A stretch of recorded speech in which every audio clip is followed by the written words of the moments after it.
On the very night I agreed to accompany a client for my wife, I received a devastating video of her cheating. But what she completely fails to realize is that the high-profile client she is desperately trying to brown nose is actually my childhood best friend. And the ultra-elite dynasty she is pulling out all the stops to network with happens to be my very own family. Fine, I'll agree to keep Hajiking company for the night. My Adam's apple bobbed heavily, the hideous jagged scar cutting across my right cheek, twitching slightly alongside the corner of my mouth, flashing a dark crimson hue. That was the permanent mark left from 4 years ago, when I recklessly charged into a raging fire just to save Chi Nian. An unvarnished flash of pure ecstasy darted through Chi Nian's eyes, and she threw herself violently into my embrace, yet instinctively tilted her head away the exact moment we made contact. Deliberately avoiding my disfigured right cheek, whispering, "Huai Feng, you're the absolute best." Her voice was sickeningly artificially sweet, as her fingers traced playful, lazy circles against my chest. Once we secure this massive corporate contract from the He Family Cheese Media Group, we'll finally elevate to an entirely new echelon. When that day comes, we can finally relocate to a luxury mansion in the clouds and taste what a true high society lifestyle feels like. I averted my gaze, a bitter metallic taste of sheer irony welling up in my throat. Once upon a time, I was the most pampered golden young heir of the affluent Zhuang family, holding the entire world in the palm of my hand. Yet for the sake of what I blindly believed to be true love, I resolutely severed all ties with my powerful lineage, marrying the woman standing before me, Chi Nian, with a heart full of blissful hope. Fast forward to today, and this exact woman I once loved down to my very marrow is remorselessly offering me up to another woman's bed just to social climb her way to the top. Chi Nian leaned in closer once more, planting a soft, delicate kiss onto my unmarred left cheek. It started out incredibly tender, but the pressure gradually turned heavy and intense, almost like a brand marking his territory. It wasn't until our child on the bed woke up startled, crying uncontrollably, that she finally reluctantly pulled herself away, strolling leisurely into the master bathroom. My face contorted in absolute revulsion, as I violently wiped away the greasy lipstick residue smeared on my skin, glaring toward the bathroom door with eyes as cold as absolute ice. Deep in my chest, nothing remained but a profound, suffocating disappointment, intertwined with a numb, paralyzing agony. Exactly 10 minutes prior, a completely anonymous burner account had slid into my DMs with a short video clip. Inside that footage, the scene displayed: Chi Nian was explicitly straddling a youthful man's lap, her manicured fingernails digging violently into his shoulder blades, as the two of them engaged in a breathless, suffocatingly tight embrace. The absolute kicker came when that exact gigolo tilted his head to let out a smug smirk. His facial bone structure and eyes bore a staggering 80% resemblance to how I looked prior to my disfigurement. Muffled, provocative moans began drifting lazily out from behind the bathroom door. I stepped onto the freezing polished porcelain floorboards with bare feet, peering directly through the narrow gap of the doorframe, only to witness Chi Nian unraveling her bath towel directly in front of her smartphone lens. The punk on the live video stream was greedily licking his lips, his oily voice oozing through the speaker. "Come on, lean in a little closer. Let me get a premium, uninterrupted view of your body, babe." A sudden, violent wave of pure, unadulterated revulsion churned inside my stomach. My knuckles turned a ghostly shade of pale as I white-knuckled the metal doorknob, the skeletal joints protruding under immense strain. Yet, at the absolute final second, I merely pulled the door shut without making a single sound.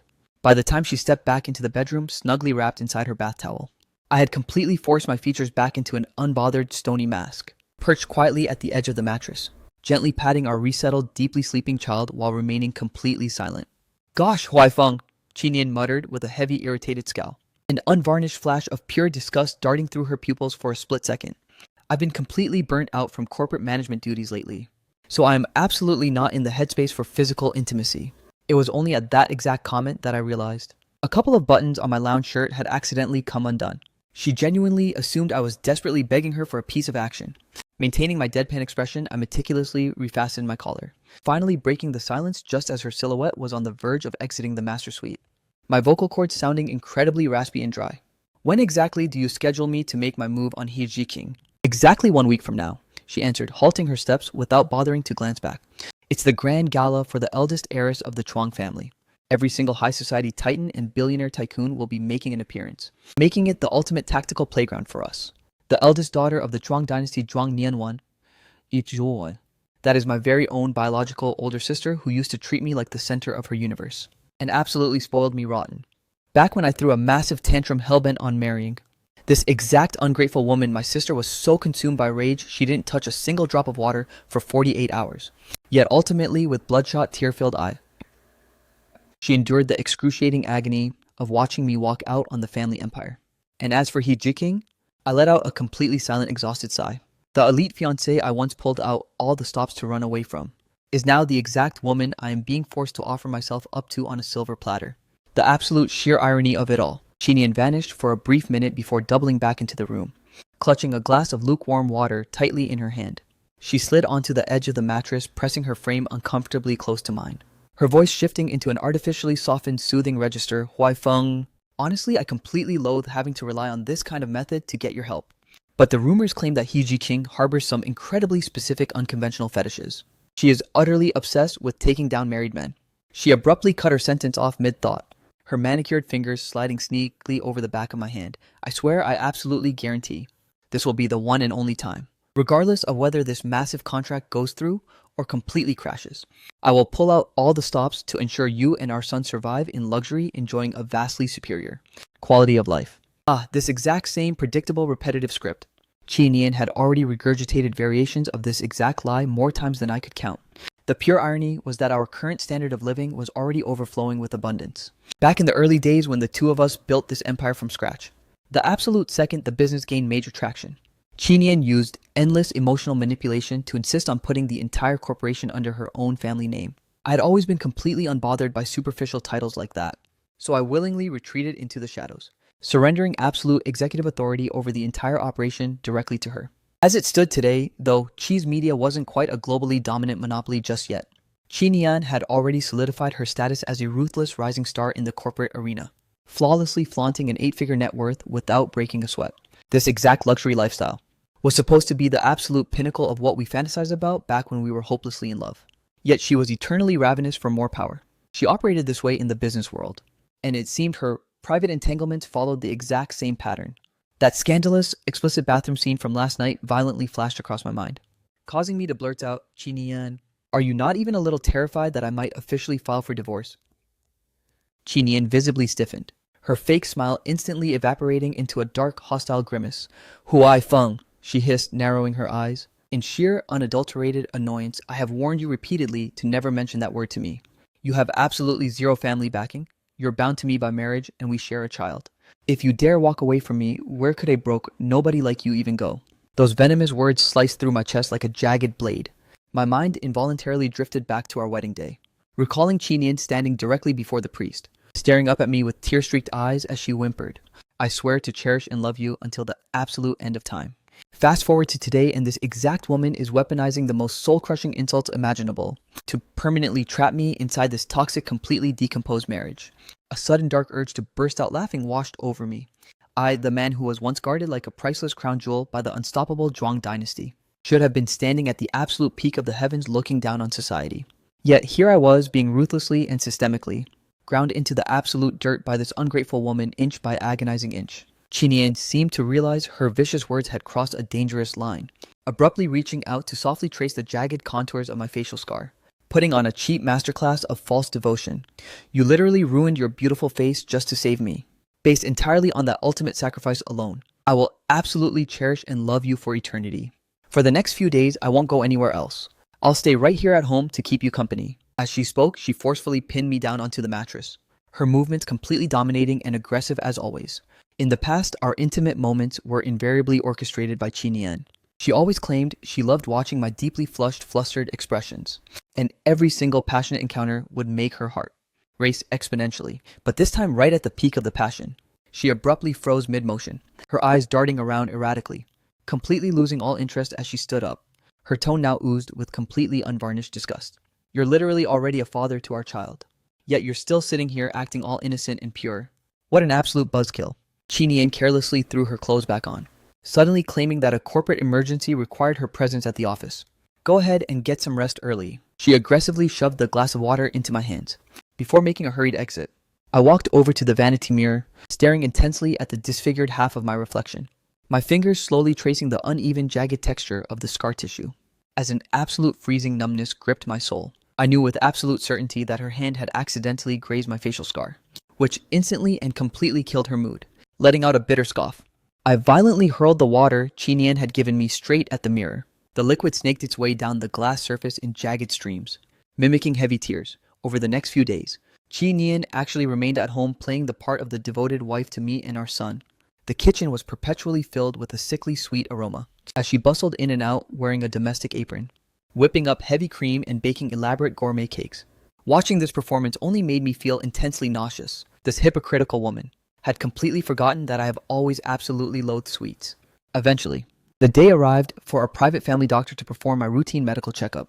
Ever since I recklessly dragged Qinian out of that inferno 4 years ago, I wasn't just left with a permanently disfigured face. The toxic smoke inhalation had also severely compromised my respiratory system. Following a bout of persistent critical fevers, my health plummeted drastically, forcing me to rely on regular intravenous nutrient drips. I had been trapped in this agonizing medicalized routine for 2 solid years now. In the early days of these treatments, Qinian would faithfully guard my bedside through every single session, her eyes frequently turning bloodshot with genuine heartbreak. But now she merely recoiled to the absolute opposite end of the sofa, claiming she suddenly couldn't bear the sight of medical needles. The exact second the physician stepped out, she instantly slid back over, thrusting her smartphone into my face. "Hey, what do you think of this luxury watch? The husband of a high-profile client is totally obsessed with this brand." I cast a brief glance at the screen and immediately recognized the exact piece. It was the identical luxury watch Lu Yuanqiao was flexing in that cheating video. Qinian remained completely oblivious to my sudden change in expression, carelessly leaning back and pinning her entire weight right onto my IV tube. "Qinian," I called out in a low, dangerous whisper. By the time she casually glanced down to check, the back of my hand had already ballooned into a severely swollen dark purple hematoma, fat beads of blood actively oozing out. Upon snapping back to reality, Qinian didn't display a single shred of genuine guilt, merely offering a forced awkward chuckle while rubbing the bridge of her nose. "Gosh, look how incredibly clumsy I am. It's totally my fault for being so incredibly careless." I offered a silent cold smile, refusing to grant her a verbal response. Suddenly, a harsh piercing ringtone violently shattered the heavy silence. Before the individual on the other end could even finish their sentence, Qinian's entire face completely drained of color. She gripped her smartphone with a white-knuckled intensity, her skeletal finger joints audibly cracking under the sheer pressure. "What's the current status over there?" Her voice was trembling so violently it was practically unrecognizable. "I'm heading over to your location right this second. There's a critical catastrophic emergency at the corporate office." Qinian blurted out frantically, grabbing her coat without even bothering to button it fully. As she practically bolted toward the front entrance, she cast a lightning-fast dismissive glance back over her shoulder. "Make sure you stay put and rest up." I nodded with absolute eerie calmness, while my hidden hands clenched into violent white-knuckled fists at my sides. The exact second the door slammed shut, I instantly unlocked my smartphone screen. Lu Yuanqiao's late-night friend request was still sitting prominently on my chat interface containing a sinister message. "Care to place a high-stakes wager with me? Let's see if she actually stays by your side or abandons you to sprint straight into my arms." Right at that moment, a brand new social media update blazed across my feed, looking exceptionally blinding. It was a picture of Lu Yuanqiao hooked up to an IV drip in a luxury hospital bed. Captioned, "The person who genuinely treasures your soul will always manifest at your side at the absolute first notice." I refreshed the feed and Qinian's public comment cut through me like a jagged blade. "Don't panic, babe. I'm already en route."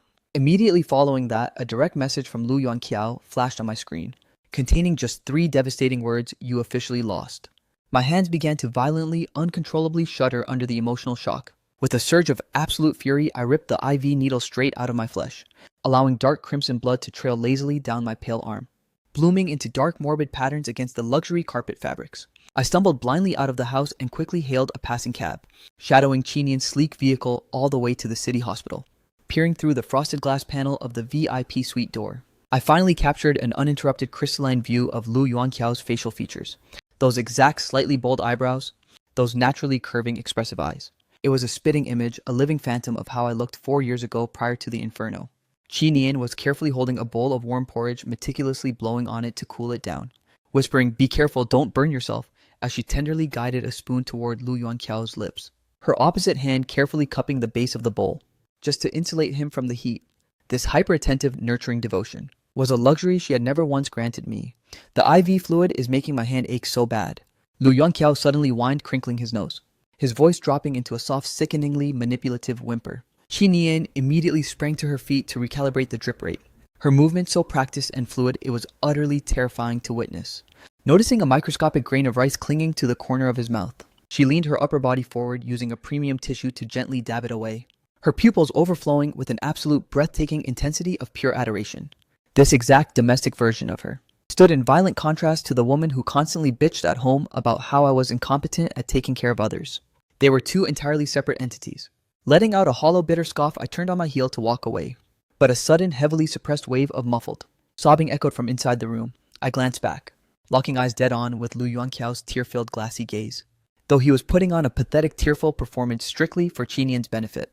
His lips subtly arched toward me in a malicious, triumphant victor's smirk. My smartphone violently vibrated in my palm once more. It was another text from Lu Yuanqiao. Haven't seen enough of the show yet. I can make her cross even crazier, more unforgivable lines for me. I stared intensely at the glowing screen, as the theatrical wailing inside the hospital room grew progressively louder and more desperate. Lu Yuanqiao buried his face deeply into the crook of Qinian's neck, his voice cracking with tears, yet ensuring every single syllable resonated with crystal clarity. It's actually not just a severe common cold. The medical specialist confirmed I harbor a severe chromosomal anomaly. They said I might permanently be incapable of ever becoming a biological father. Qinian's entire frame paralyzed, instantly turning completely to stone. Lu Yuanqiao aggressively clutched the hem of her jacket, sobbing uncontrollably.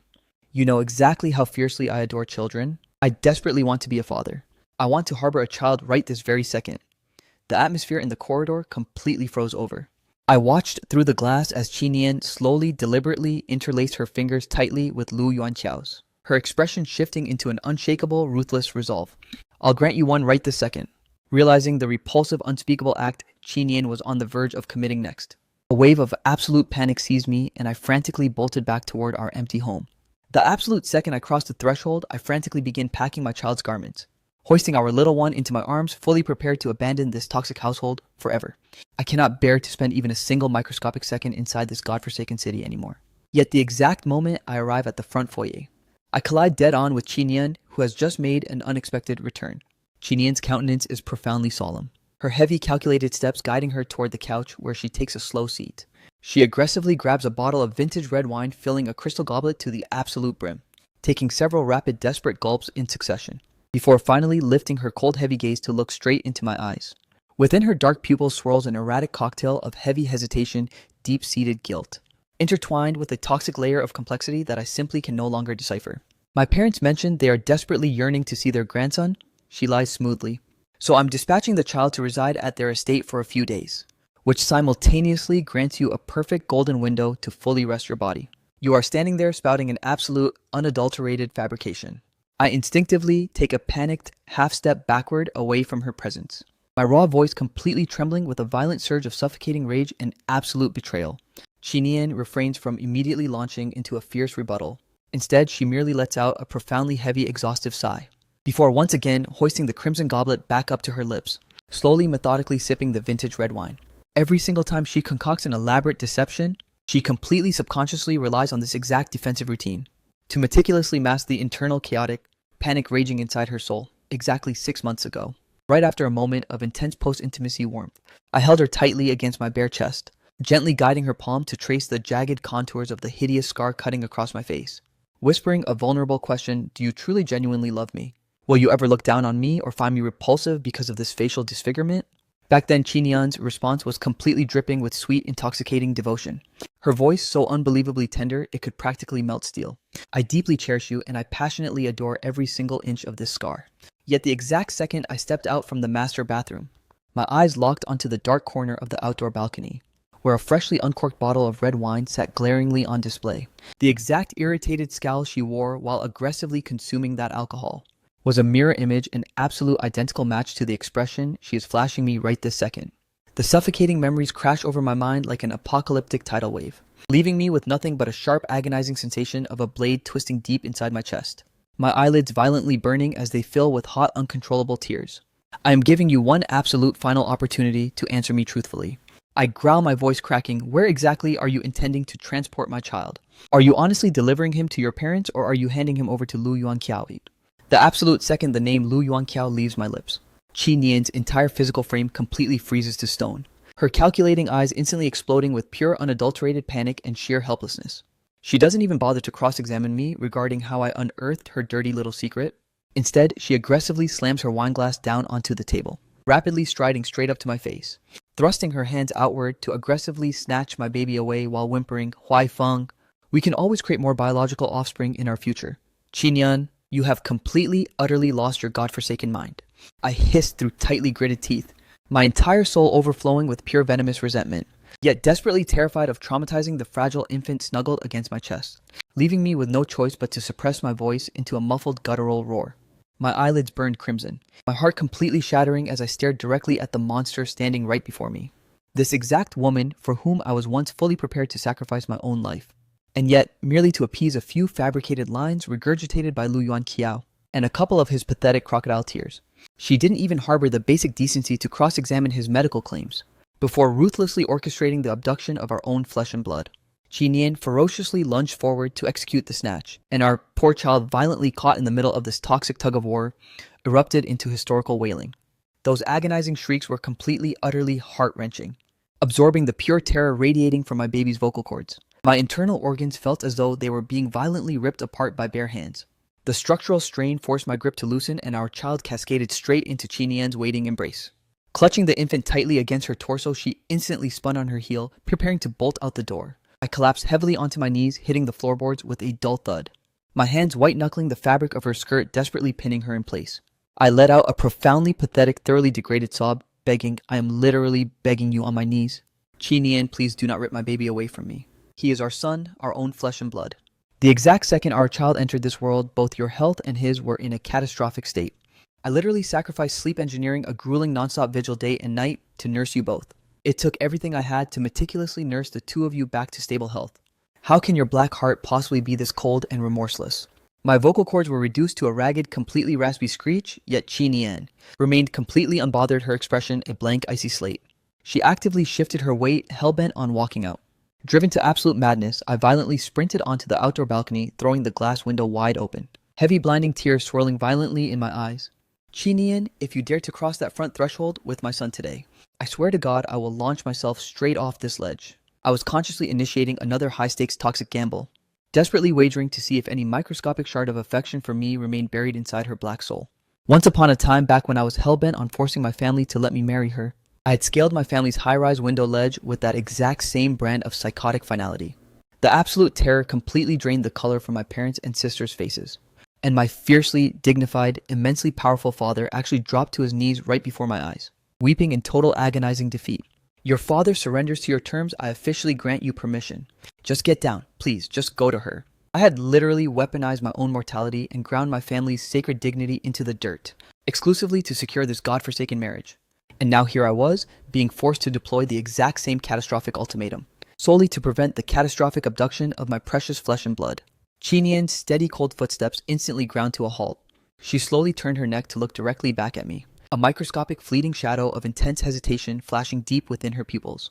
Right at that exact high-stakes moment, Lu Yuanqiao violently pushed the front door wide open and slithered into the apartment, his face perfectly painting a masterclass of pure innocence and heavily aggrieved sorrow.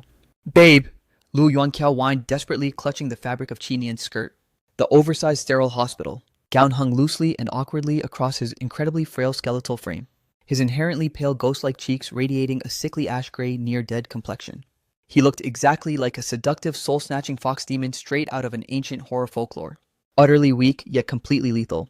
This pathetic, fragile display caused Qi Nian's eyebrows to instantly knit tightly together in deep concern, causing her to instinctively wrap her arms tighter around our infant. What the hell are you doing here? I bellowed, glaring with pure unadulterated hostility straight at Lu Yuanqiao, as a violently suffocating wave of ominous apocalyptic dread completely flooded my soul. I understood the horrific reality with absolute certainty. The precise second this master manipulator manifested in the room, the life or death ultimatum I had just weaponized would instantly be reduced to a pathetic, completely laughable joke. Once upon a time, my faith in Qi Nian's absolute devotion to me was unshakable. Yet fast forward to today, and I am completely losing everything to a cheap clone sporting a face that merely shares a 70% resemblance to my past self.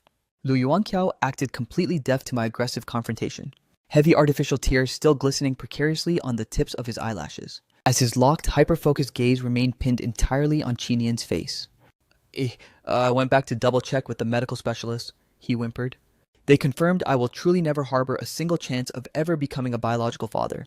Before the final syllable could even fully escape his lips, Qi Nian acted as though she had been placed under a dark hypnotic spell, without a single millisecond of hesitation lifting our precious newborn, and aggressively shoving him straight into Lu Yuanqiao's waiting arms. Surrender my baby back to me right this second. I launched myself forward like a completely unhinged madman, only to be violently physically intercepted by Qinian's unyielding block. That is my son, To. I shrieked, entirely shredding my vocal cords, my eyes blazing a furious, terrifying crimson that looked as though it could drip pure blood. Qinian's face instantly warped into an icy, venomous scowl as she roared, Zhuang Huai Feng, have you completely, utterly lost your mind with this pathetic tantrum? I'm the one who endured 10 agonizing months of pregnancy to give birth to this child. I harbor the absolute executive authority to determine exactly whose custody he belongs to. Furthermore, did your deaf ears seriously not process his words? He is completely sterile for the rest of his life. How can your godforsaken soul possibly be this incredibly ruthless and heartless geek? My entire body shuddered and vibrated with an overwhelming volcanic rage. I hoisted my arm high and delivered a violent, resounding slap straight across her face. The crisp, explosive crack of impact violently detonated within the dead silence of the room, instantly freezing the surrounding atmosphere into a jagged sheet of absolute ice. Qinian pressed her tongue against her inner cheek, slowly turning her head back, forcing a thoroughly stiff, unnatural smirk onto her face. Then she abruptly grabbed my hand, asking in a hushed whisper, does your hand hurt? Huai Fengyo desperately need to calm down. I swear to you, we will harbor other children in our future. This exact tactic of switching to transactional affection to cover up her profound guilt was a manipulative maneuver she had completely mastered over the past several years. Under ordinary circumstances, I might have swallowed my pride and endured this suffocating disrespect. But today, whether standing as a devastated father whose biological infant was just stolen, or as a humiliated husband openly provoked by a homewrecker inside his own home, I absolutely refused to concede even a single millimeter. I violently yanked my hand back out of her grasp, unleashing a second resounding slap that crashed brutally against her face. The raw velocity of the impact sent Qinian stumbling backward, by a half step forcefully suppressing the volcanic rage swirling deep within her eyes, as she merely stared at me in absolute deathly silence, her dark gaze completely unreadable and chaotic. Witnessing this violent escalation, Lu Yuanqiao lunged forward, deploying his entire body weight to violently shove me aside. How can your black heart possibly be just as thoroughly nauseating as your deformed face? Do you seriously not harbor a single microscopic shred of human empathy? Do you possess even the slightest comprehension of the agonizing torment I suffer, knowing I am permanently broken and can never become a father? The absolute second those words escaped his lips, he instantly morphed his expression back into a mask of pure, nauseatingly sweet devotion. Turning his eyes toward Qinian, babe, look at his grotesque face. Why do you continue to be so unbelievably stubborn, wasting your precious youth chained to a cold-blooded, hideous monster? However, Qinian, who had remained entirely mute, suddenly erupted into a blinding, psychotic rage, glaring directly at Lu Yuanqiao as she roared, what the hell did you just say about his face? Who exactly are you calling a hideous monster? Get out, get the absolute hell out of my house right this second. Lu Yuanqiao's entire countenance turned completely ghost white, and clutching the infant tightly to his chest, he fled the apartment in absolute chaotic panic. I desperately lunged forward to pursue him, but Qinian's arms locked around my waist like an inescapable vice. I have absolutely no idea how many grueling minutes I spent violently thrashing against her hold, until completely drained of all physical vitality, I collapsed onto the floorboards like a broken doll, my entire body completely freezing over with numbness.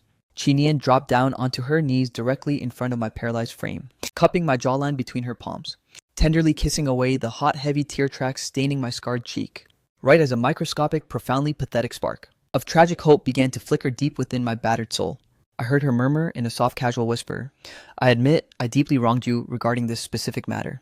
However, the absolute vow you previously made to me, promising to spend a single night accompanying Hajiking, still stands valid, right?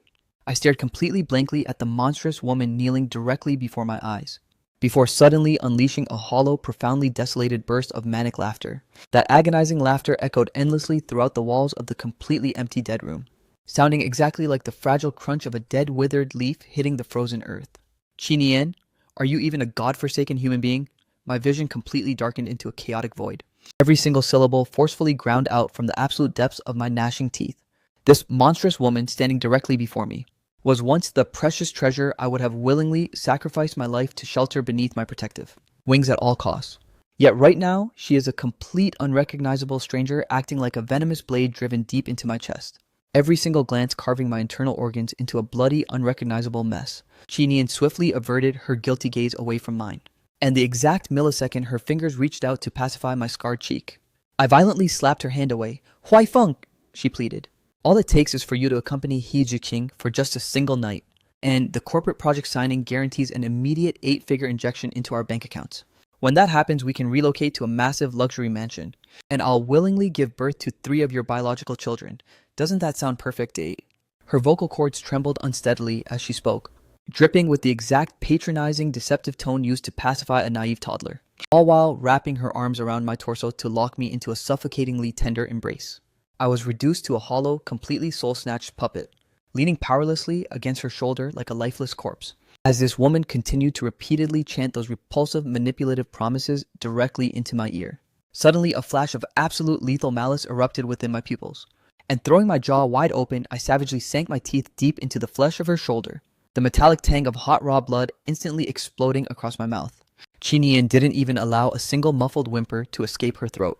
Instead, she merely tightened her vice-like grip to lock me even closer against her, as if the more profound my agonizing torment grew, the more effortlessly she could validate her absolute psychotic psychological dominance over me.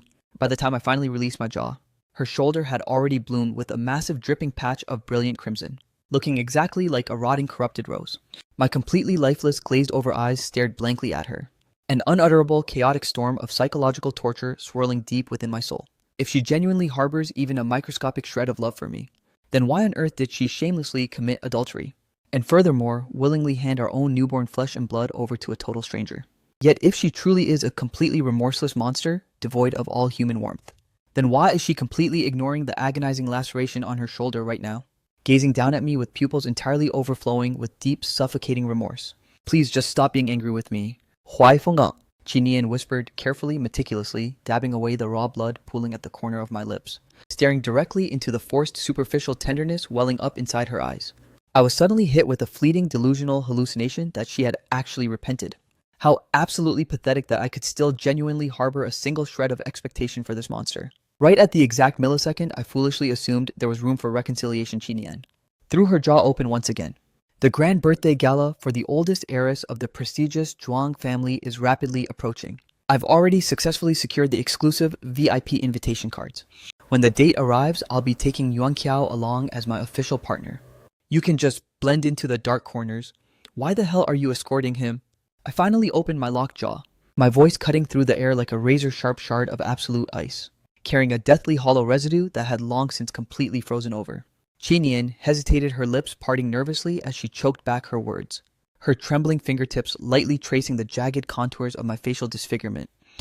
Huai Feng, you understand exactly how ruthless high society social status and prestige truly are.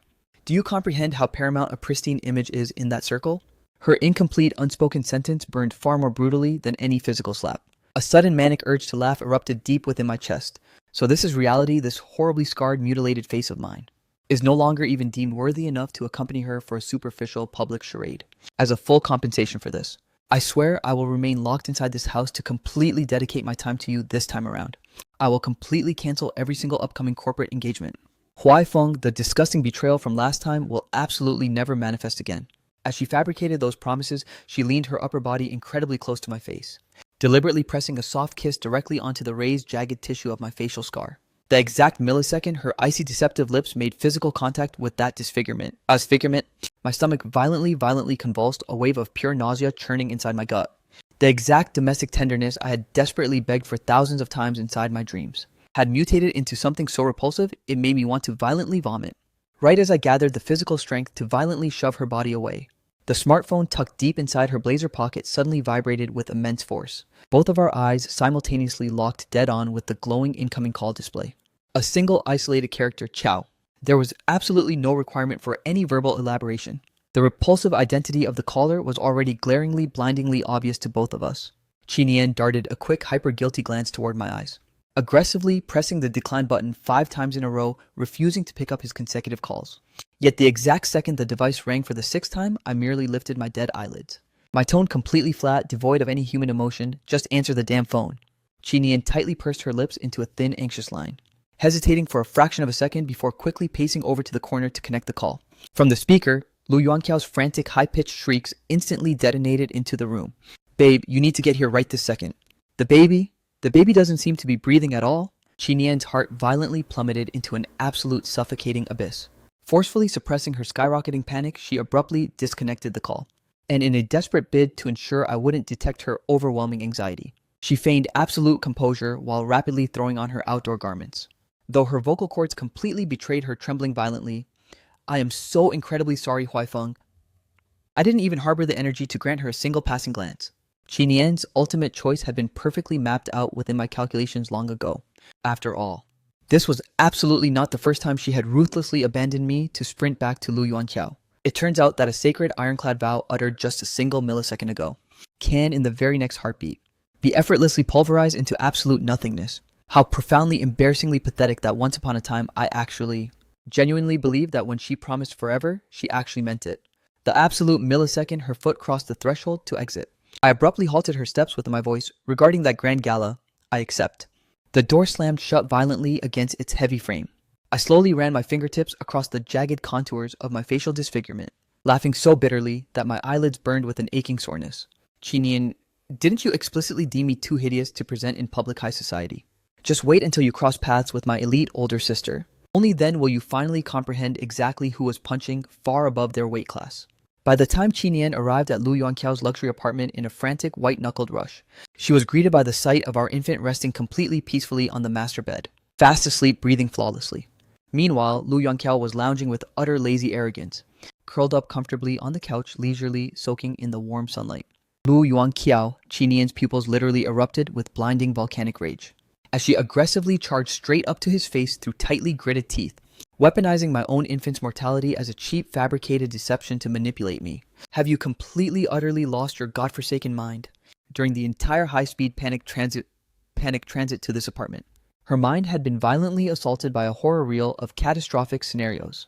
If any genuine life-threatening tragedy had actually befallen our child, she would have been utterly incapable of forgiving her own soul for the rest of her days. Yet the toxic man standing before her acted completely unbothered, like absolutely nothing happened, harboring the sheer audacity to flash her a smug smirk. Lu Yangqiao acted completely deaf to her explosive, aggressive confrontation, stepping forward to violently yank her directly into his physical embrace. Babe, I merely engineered a little test to verify if your heart truly genuinely belongs to me. He blinked his large, manipulative eyes that shared an uncanny 70% genetic resemblance to my own distinct facial structure, his voice dragging out into a toxic, syrupy whine that sounded clingier than a stray cat. And based on your performance today, it's verified. After all, at such a critical life or death crossroad, you still willingly abandoned that hideous monster at home just to rush to my side. Qinian's boiling rage instantly vaporized any remaining self-control. She violently shoved him backward, sending him crashing back onto the sofa cushions. I'm giving you an absolute final warning if you dare utter another derogatory syllable about him. I swear to God I will. Before she could even finish articulating her threat, the sudden manifestation of Lu Yuanqiao's welling artificial tears completely scalded her heart, causing her chest to tighten instantly. Those hyper-manipulative eyes turned a vivid, deeply flushed crimson, mimicking a weeping rabbit. In a bizarre hypnotic trance, her mind automatically recalled my exact expression whenever I felt broken and aggrieved, causing her tightly clenched, aggressive fist to slowly, powerlessly unfurl. Lu Yuanqiao instantly hyper-focused on this golden window of vulnerability, immediately sliding his physical frame right back against her skin. Clutching Qinian's shoulders while his upper torso dramatically heaved up and down, he deployed fake theatrical sobbing. I only did it because I missed you so desperately, a tactic that never ever failed. Qinian let out a profoundly heavy, exhausted, long-drawn sigh, ultimately giving in as she wrapped her arms around his frame to return the embrace, her open palm gently, methodically patting against his spine to pacify him. You are absolutely forbidden from pulling a stunt like this ever again, do you hear? Me. In the absolute blink of an eye, the day of Zhuang Nianwan's grand birthday gala finally arrived.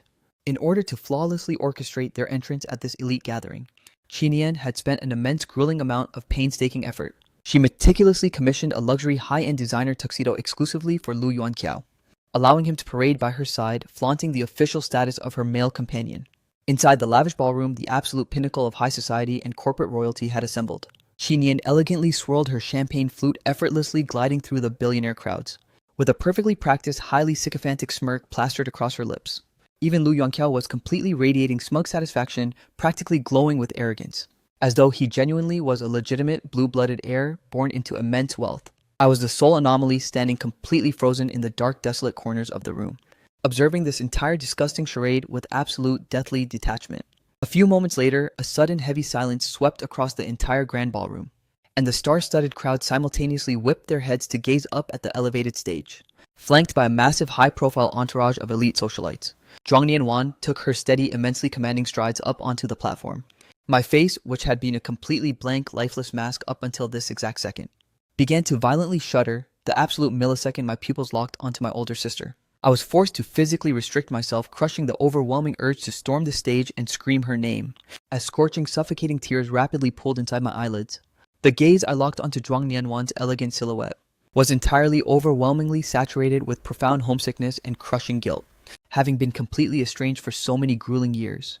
My older sister had mutated into a thoroughly mature cutthroat corporate titan, her physical frame appearing noticeably more slender and elegant than before. Every single trace of her youthful innocence had completely evaporated, replaced by a fiercely sharp, ruthlessly efficient aura radiating from the contours of her eyes. And yet my mind could still flawlessly execute the memory of her smiling warmly, tenderly ruffling my hair with absolute pure sisterly devotion. Zhuang Nianwan's opening address was incredibly concise, punchy, and commanding. Following a brief professional acknowledgement of the guests, her voice suddenly ground to a halt, and her razor-sharp eyes began aggressively scanning the sea of bodies beneath the stage. Every single place her authoritative gaze drifted. The elite guests instinctively and nervously straightened their spines to absolute attention, and Qinian was absolutely no exception to this suffocating psychological pressure. She frantically squared her shoulders, obsessively smoothing down her stray hair strands, forcing a highly flattering, desperate grin onto her face to appear subservient. That was until Zhuang Nianwan's hyper-focused gaze drifted across the crowded floor and locked dead on onto Lu Yuan, Qiao's physical frame instantly freezing, completely solid. Lu Yongqiao, completely paralyzed with nerves, swiftly averted his face, terrified to look directly at the stage. His facial structure already shared an uncanny clone-like similarity to my own, and with only half of his side profile exposed to the harsh spotlights right now. The illusion was so absolute that it caused Zhuang Nianwan to completely mistake him for me, witnessing her estranged younger brother actually willing to attend her milestone birthday gala. A brilliant flash of profound emotional relief flickered deep within Zhuang Nianwan's pupils. Her icy, commanding tone softened by several degrees as she concluded, finally, capitalizing on the joyous atmosphere of this magnificent evening. I shall exercise my official right as the birthday host to declare a sacred wish. I wish for my beloved younger brother to permanently harbor absolute health, safety, and endless prosperity. The moment the final syllable cascaded through the microphone, the star-studded crowd erupted into chaotic whispers. The prestigious Zhuang family actually harbors a hidden heir. I have literally never processed a single rumor regarding a brother before this evening. It seems he has been meticulously shielded from the toxic spotlight, completely suffocated in elite wealth and adoration. Overhearing these intense, chaotic speculations, Qinian's focus began to aggressively fracture and wander. Granted, while the elite Zhuang Empire wielded a structural dominance identical to the He conglomerate, the specialized, limitless industrial leverage controlled exclusively by the Zhuang family was infinitely more intoxicating and attractive to her financial greed. If she could somehow weaponize her charms to build a bridge directly to the ultimate head of the Zhuang Empire, her own corporate enterprise would instantly skyrocket into an untouchable global tier, her mind violently operating with ruthless strategic calculations. She gripped her crystal goblet and marched directly back towards Sister Song, with whom she had just completed a superficial conversation, completely bypassing any formal, polite pleasantries this time around. Interrogating her point-blank, Sister Song, "Do you possess the actual identity of CEO Zhuang's mysterious younger brother? Why on earth has his existence been completely erased from high society until tonight?" Sister Song had maintained massive corporate alliances with the Zhuang dynasty for countless years, harboring absolute insider knowledge, and since she maintained a decent appreciation for Qinian's cutthroat drive, she laid out the raw facts without hesitation. He absolutely exists a legitimate younger brother.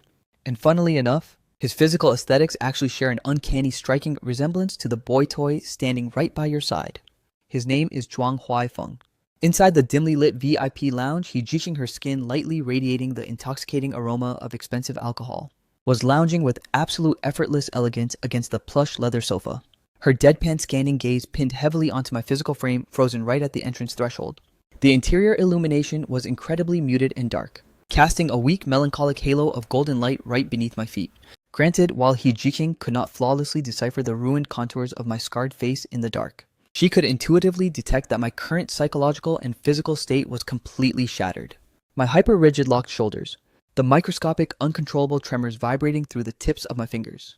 Everything betrayed me as a suffocating, unending silence paralyzed the space between us. After what felt like a grueling eternity, He Jiqing slowly, elegantly hoisted her physical frame off the cushions, retrieving a compact vanity mirror to meticulously touch up her high-end cosmetics.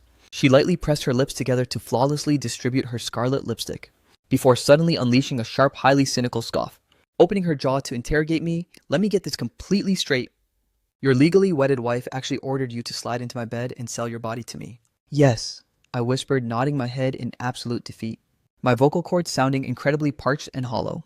From the exact millisecond I stepped through her door, I had completely laid bare every single horrific, unvarnished detail of this nightmare to her, including Chi Nian's calculated predatory corporate machinations, including the absolute suffocating degradation forced upon my soul, and including the reality that I was completely trapped at a dead end with absolutely nowhere left to sprint.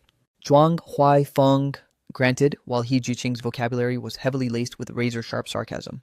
Her underlying tone didn't actually harbor any genuine, malicious disgust or condescension toward me. Instead, her voice was laced with a hint of deep frustration at my complete lack of backbone. What on earth makes you think that I, He Jiqing, would ever actually desire a used man who has been sleeping in another woman's bed? Don't you supposedly harbor a fetish for married men, Tiriki? I interrogated her, though before the words even left my lips. My heart already possessed the absolute truth. He Jiqing and I were essentially childhood sweethearts who had grown up side by side. Since her toddler days, she used to constantly chase after me, loudly proclaiming to the world that she would marry me the second she grew up. If I hadn't crossed paths with Qi Nian later in life, I realistically would have ended up making her my legally wedded wife. But as fate would have it, absolutely nothing proceeded along our predetermined blissful trajectory. I chose to marry Qi Nian, while He Jiqing, who had repeatedly bragged to her entire friend group that she would be a married woman before turning 24, remained completely single and unattached to this very day. I vividly remember the exact night of my wedding reception. He Jiqing continuously spammed my phone with 16 consecutive text messages, every single one containing the exact same heartbreaking inquiry. Why? Yet I didn't grant her a single reply. From that monumental turning point onward, vicious rumors began circulating throughout high society that He Jiqing possessed a toxic obsession with married men. But I understood the underlying truth. That rumor was born entirely from a desperate drunken confession at a party. While sitting around a banquet table, someone had casually asked her what specific archetype of man she was attracted to, and she simply whispered, "The only man I will ever love has already married someone else." He Jiqing let out another sharp, hollow chuckle. She completely bypassed answering my confrontational question, instead hoisting her physical frame up and striding directly over to the main control panel to violently flick the light switches completely on. The blinding, aggressive illumination instantly flooded every single corner of the luxury lounge, ruthlessly exposing my heavily scarred, ruined face. To think you have the audacity to speak such nonsense to me? I absolutely need to see what pathetic expression you're making right now. Those jagged rays and completely uneven lumpy lacerations had aggressively crawled across the entirety of my left side profile. She understood with absolute profound clarity just how obsessively vain I used to be regarding my physical appearance back in the day, freaking out for hours over a single microscopic blemish on my skin, and spending at least 30 minutes hyper-analyzing my reflection in the mirror before stepping outside. The remainder of her sentence completely died in her throat, utterly impossible to articulate. The sudden, violent assault of the blinding light fixtures caused me to instinctively throw my arm up to shield my sensitive vision. I simultaneously whipped my face hard to the side, desperately hiding my grotesque monster-like appearance from her eyes. He Jiqing remained completely paralyzed in a heavy silence for a grueling eternity. Suddenly, she let out a microscopic trembling sigh, her vocal cords carrying a whisper so incredibly faint it was almost completely imperceptible. "Zhuang Huaifeng, how on earth did you allow yourself to end up looking this broken?" As my pupils locked dead on with hers, a sudden crushing sensation washed over me, making me feel as though I were standing completely stripped naked right in front of her. Even more so than the agonizing moment I first crossed her threshold to confess my true transactional purpose. This completely overwhelmed me with an absolute suffocating wave of utter humiliation. In a state of pure chaotic panic, I frantically clawed at my messy hair strands, desperately trying to mask the grotesque disfigurement clawing across my side profile, before violently spinning around to storm straight toward the exit. "You don't need to waste a single shred of your precious energy worrying about me." The heavy VIP lounge door slammed shut with a resounding, thunderous crash. I sprinted out of the luxury gala venue in a frantic, white-knuckled rush to escape, looking exactly like a thoroughly beaten, utterly abandoned stray dog. Outside, a torrential downpour had stealthily hijacked the night sky at some completely unknown point. Massive, heavy, bullet-like raindrops violently battered against my physical frame, and in the absolute blink of an eye, my entire body was thoroughly drenched to the bone. A piercing, bone-deep frost aggressively seeped into every single structural joint of my anatomy. Yet, paradoxically, it allowed my chaotic, agonizing mind to settle into a strange state of relative calm. At the very least, it was infinitely better than being trapped inside that suffocating lounge, forced to confront He Jiqing, and staring directly into those razor-sharp eyes that possessed the terrifying power to see right through my soul. The elite high society celebration was still nowhere near its final conclusion. As my soaking wet feet dragged across the perimeter of the grand entrance, I could still faintly decipher the echoing melodies of high-end orchestral music drifting from the interior, intertwined with the elite muffled chatter of billionaires socializing. Gazing longingly back at the brilliant blinding illumination radiating from the banquet hall, I allowed a microscopic silent whisper to escape from the depths of my shattered heart. Happy birthday, sis. The absolute second those words dissolved into the night, I spun around to trudge toward the dark main boulevard. Traffic was aggressively surging back and forth across the asphalt, and the continuous violent splashes of muddy street water thoroughly soiled my expensive trousers. Yet I couldn't harbor a single microscopic shred of care regarding my appearance anymore, continuing to wander aimlessly forward into the bleak, freezing dark. Suddenly, a sharp, frantic blast of a luxury car horn detonated directly behind my back. I whipped my head around to scan the dark street, witnessing Heejiqing's sleek hypercar swerving aggressively to a halt right by the curb. The tinted glass window glided down smoothly, and that stunningly gorgeous, fiercely proud face leaned out into the cold rain. Did I ever explicitly articulate to you that I was rejecting your proposition? Upon registering her words, my face failed to manifest even a single spark of relief or joy. After all, my true underlying objective had never actually been to slide into Heejiqing's bed, just so Qin Yan could ruthlessly secure her predatory corporate profits. I couldn't even articulate the exact psychological reason to myself. I simply desperately needed to look upon her face one last time. Perhaps after being completely pulverized by unending suffocating torment inside the Qi household, I merely wanted to extract a microscopic shred of solace from the untainted warmth of my forgotten past. Or perhaps even deeper down, I just desperately wanted to stand before this simultaneously hyper-familiar, yet completely estranged childhood sweetheart of mine, and finally unleash the massive agonizing torrent of psychological trauma I had suppressed for so long. What the hell are you just standing there acting like an idiot for? Get in the damn car. Heejiqing frowned slightly, leaning over to push the front passenger door wide open. I hesitated for only a fraction of a single heartbeat before sliding my drenched body inside the luxury cabin. After all, my life had already hit absolute rock bottom. I couldn't bring myself to care if I degraded myself just a microscopic bit more. The exact millisecond I settled into the premium leather seat, a soft plush blanket radiating a subtle, elegant scent of fresh lilies was gently thrown over my shivering torso. That was the signature intoxicating aroma unique to Heejiqing alone. Dry yourself off completely. I harbor an absolute obsession with absolute cleanliness. Her tone sounded incredibly detached and completely unbothered. Yet her eyes instinctively completely, uncontrollably darted down to scan my dripping rain-battered cheeks. I nodded my head powerlessly, hoisting my heavy arms to slowly, methodically dry my messy hair.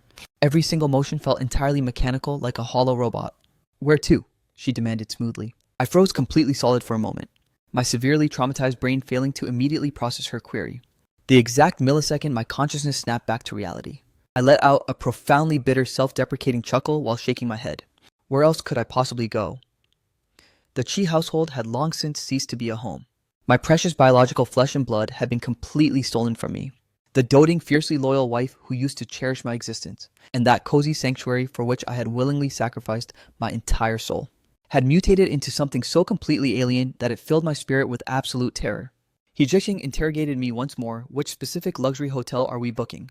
Only then did the explicit raw implication of her words fully detonate in my mind, causing the skin behind my ears to instantly burn with a scorching hot flush. I don't actually desire to go through with that right now. My voice dropped into a microscopic whisper, trembling violently, with an undeniable surge of chaotic panic and deep, vulnerable humiliation. I honestly couldn't tell if my fractured mind was merely playing cruel tricks on me, but the absolute millisecond those words escaped my lips, I could swear I witnessed the corner of Heejiqing's mouth hook upward into an incredibly faint, subtle smirk.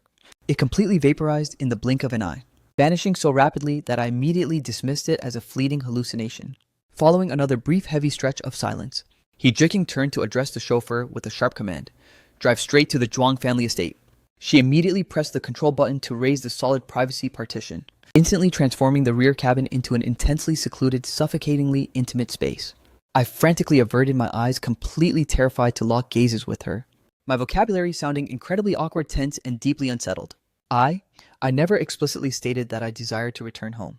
The exact millisecond the word home cascaded out from between my teeth, it felt as incredibly faint and weightless as a solitary falling feather, if it weren't for the sudden toxic appearance of Lu Yuanqiao uprooting my life. I realistically might have never chosen to set foot inside the elite, sprawling Zhuang family estate that birthed and raised me.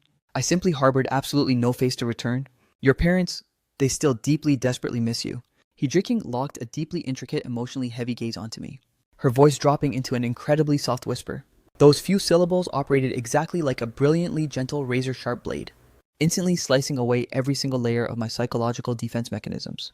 Suffocating tears began cascading down my cheeks without a single microscopic warning, mixing seamlessly with the cold rainwater on my skin until it was utterly impossible to tell them apart. I ceased offering any further resistance, merely clenching my trembling fist tightly against my damp trousers, desperately taking deep, heavy breaths, having completely vanished from my childhood home for 4 grueling years. I didn't dare speculate on what my parents' current emotional attitude toward me would be, and I was even more terrified of witnessing the fresh streaks of silver hair framing their aging faces. Roughly 10 high-anxiety minutes later, the luxury hypercar smoothly glided to a halt inside the pristine courtyard of the Zhuang estate. Before exiting the vehicle, I was still frantically, chaotically smoothing out my damp clothing. Granted, while my logical mind understood it was completely pointless, I desperately needed to execute some physical action to mask the absolute panic suffocating my soul. Hee Jae-king, who had maintained an absolute unbroken silence throughout the entire high-speed transit, suddenly reached out across the dark cabin to tightly wrap her fingers around my hand. That sudden surge of intense soothing warmth transferred directly into my veins, miraculously restoring a microscopic shred of stability to my chaotic spirit. The two of us exited the premium cabin one after the other, gazing upon the brilliantly illuminated, majestic architecture of the ancestral Zhuang mansion. The torrential flood of my tears became completely, utterly impossible to restrict. Stepping further into the manicured courtyard, the sapling I had passionately planted during my early childhood had mutated into a massive looming canopy.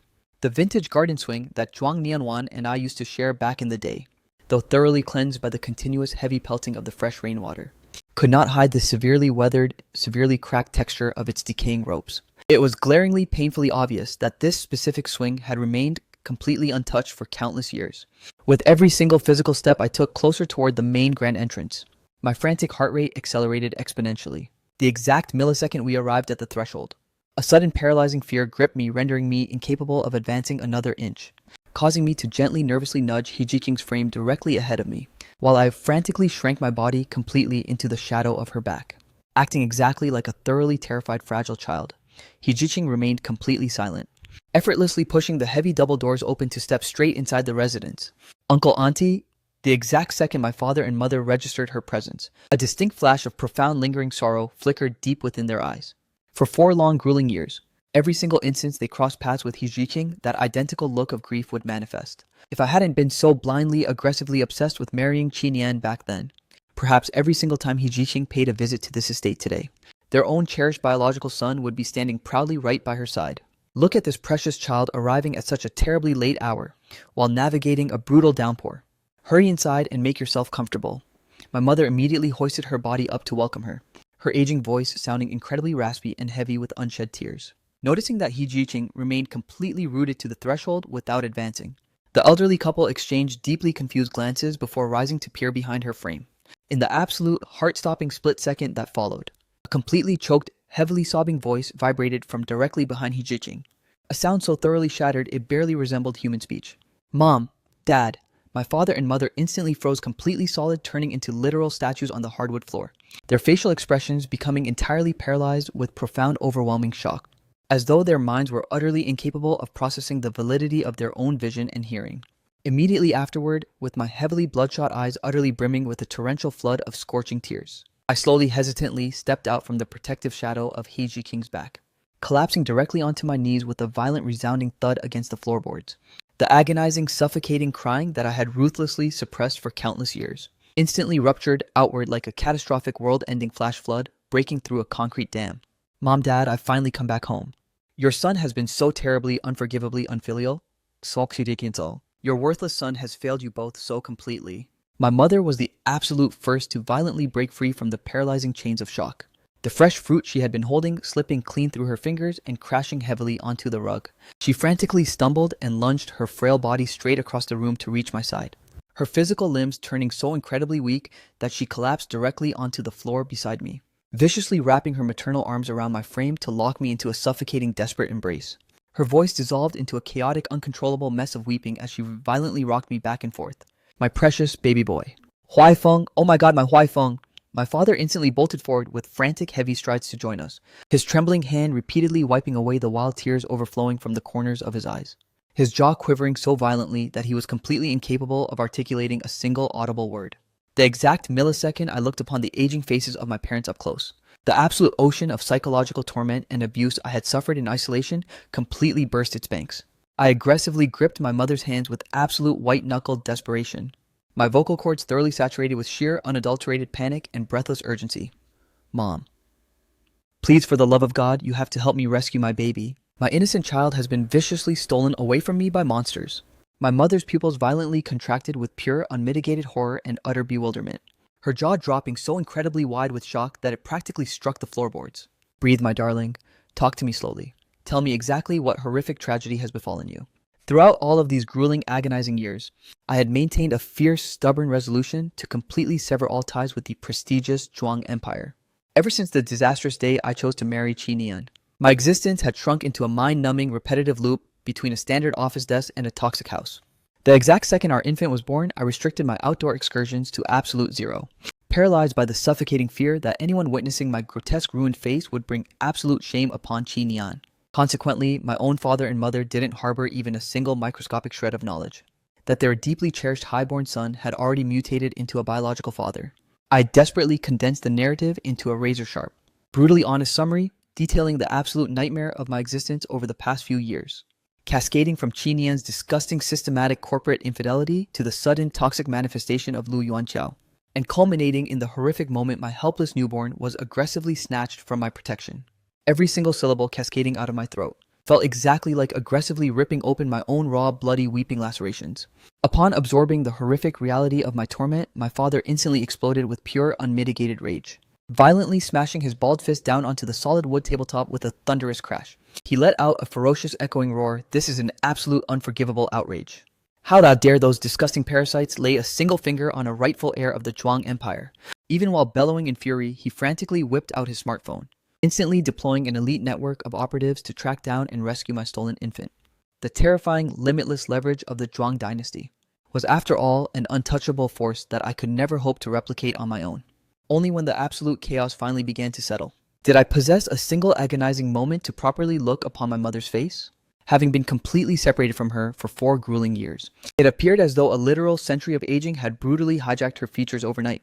Thick streaks of silver hair had aggressively overrun her temples, and her physical frame had withered away into something heartbreakingly frail and skeletal. Those heavily swollen, intensely bloodshot eyes of hers made it glaringly obvious that she had spent countless sleepless nights weeping until her vision blurred.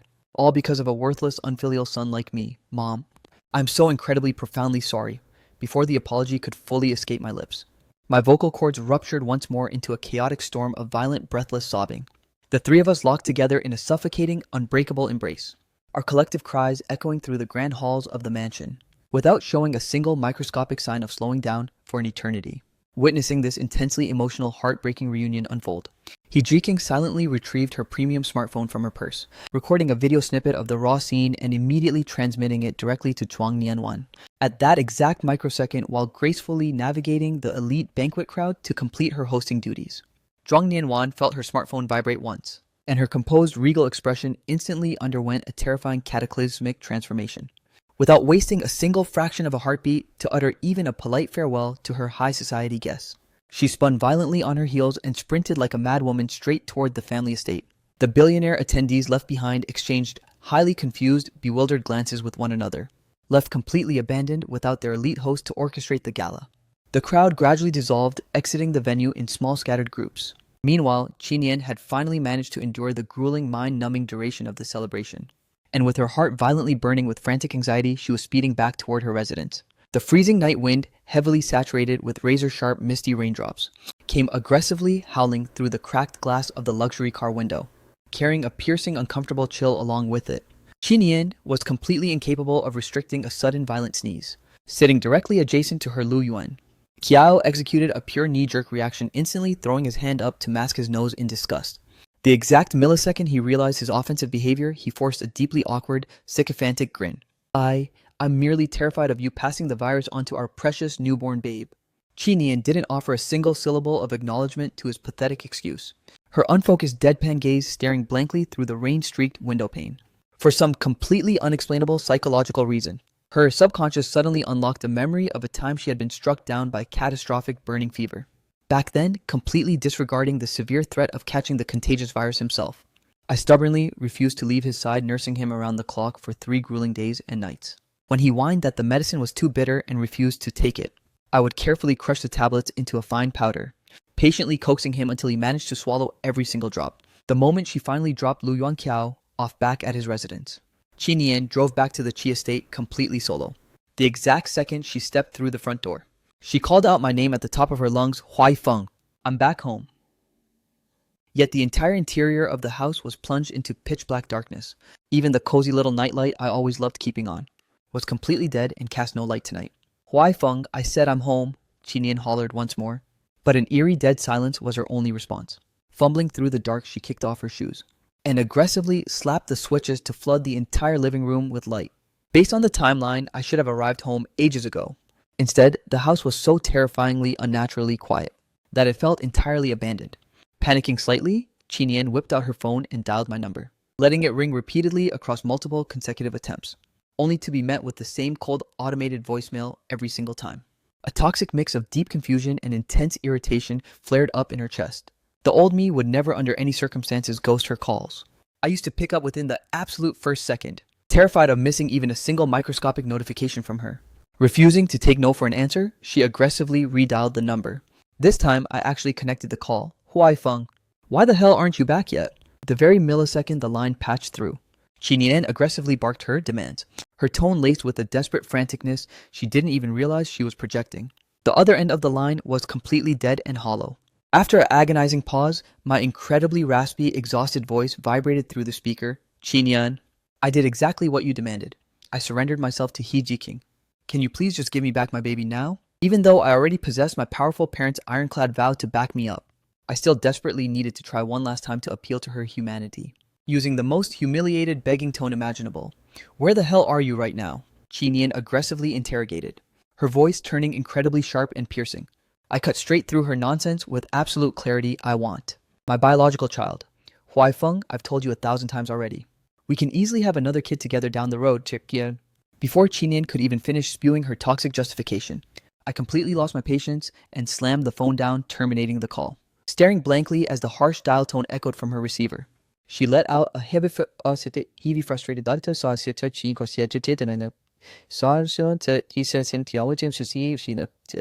ultimately deciding against dialing my number back, in her arrogant, delusional mind. As long as I was still willing to pick up her phone calls, it meant that I would inevitably crawl right back home to her. For all these years, I had always been exactly that, ridiculously easy to manipulate and placate. But the exact second she remembered that I was now actually entangled with He Jiqing, a sudden, unexplainable surge of toxic irritation flared up violently in Qi Nian's chest, feeling precisely as though a precious toy that belonged exclusively to her had been casually handled and defiled by someone else. She aggressively yanked the luxury liquor cabinet open, snatching a bottle of red wine and chugging it straight down her throat. As the burning bitter liquid scorched her esophagus, she was hit with a sudden unprompted wave of nostalgia, remembering how every single time she used to sneak a drink in the past, I would always nag her, gently begging her to cut back, because it was terrible for her long-term health. With half the wine bottle emptied straight into her system, Qi Nian stood up on completely wobbly, intoxicated legs, her footing stumbling violently in the dark lounge. With a sharp plastic clatter, some random object was accidentally knocked off the coffee table and struck the floor. She cast her blurry gaze downward to inspect it. Discovering that it was a rogue DVD disc, Qi Nian forcefully slapped her own cheeks a few times, desperately trying to force a microscopic shred of sobriety back into her brain, before inserting the disc into the media player to initiate playback. The very first image to illuminate the massive screen was none other than my own face. A face completely radiating pure youth, untamed vitality, and a breathtakingly handsome, flawless complexion. There were absolutely no gruesome scars. My eyes shone with a brilliant, hopeful light, and my smile was as blindingly radiant as an innocent boy who hadn't yet been crushed by the horrors of reality. With just that single, solitary glance, Qi Nian froze completely solid. If her memories served her correctly, this was the exact monumental day I had proposed to her. The footage captured the two of us passionately confessing our eternal devotion to one another, subsequently cementing our sacred vows under the joyful gaze of our closest family and friends. I will stand faithfully by your side through every storm, until sickness, until our youth completely fades away, and until life itself draws its absolute final breath. A sudden painful sting hit the bridge of Qi Nian's nose. In a state of sheer chaotic panic, she violently cut the video playback feed. Yet the deep recesses of her mind, viciously continuously echoed, with the weight of the exact sacred vow she had personally spoken back then. Until our youth completely fades away. Until life itself draws its absolute final breath. It was she who had utterly pulverized that oath. The exact millisecond her consciousness snapped back, Chinian frantically snatched her phone and transmitted a desperate text message directly to my number, Huai Feng, I miss you so incredibly much. However, this time around she was met with an absolute unbroken void of zero response. Like dropping a stone into a bottomless ocean abyss, and right at that exact microsecond, the entrance door was suddenly battered by a series of frantic knocks. Chinian immediately assumed that I had finally returned home to her, scrambling off the couch to rush toward the door, even accidentally forcing her feet into her slippers completely backwards. But the exact second the heavy door swung open, the person staring back at her was none other than Lu Yuanqiao. As her eyes locked with Lu Yuanqiao's incredibly smug, smiling gaze, Qi Nian fell into a state of temporary disoriented daze, before her sluggish brain could even formulate a proper reaction. Lu Yuanqiao aggressively squeezed his way through the narrow opening of the doorway. I noticed your emotional state seemed completely messed up earlier, so I just couldn't rest easy without coming back to check on you, babe. The second he finished speaking, he snake-like craned his neck toward the master bedroom.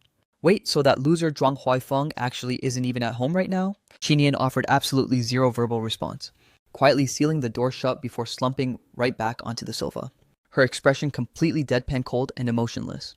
Lu Yuanqiao boldly slid into the seat directly adjacent to Qinian, wrapping his fingers around her hand with a highly suspicious, secretive grin. As he whispered, "Hey, I just heard some crazy gossip. Word on the street is someone witnessed Zhuang Huaifeng sliding into the private hypercar of the He family heiress. The two of them apparently sneaked out of the VIP lounge one after the other.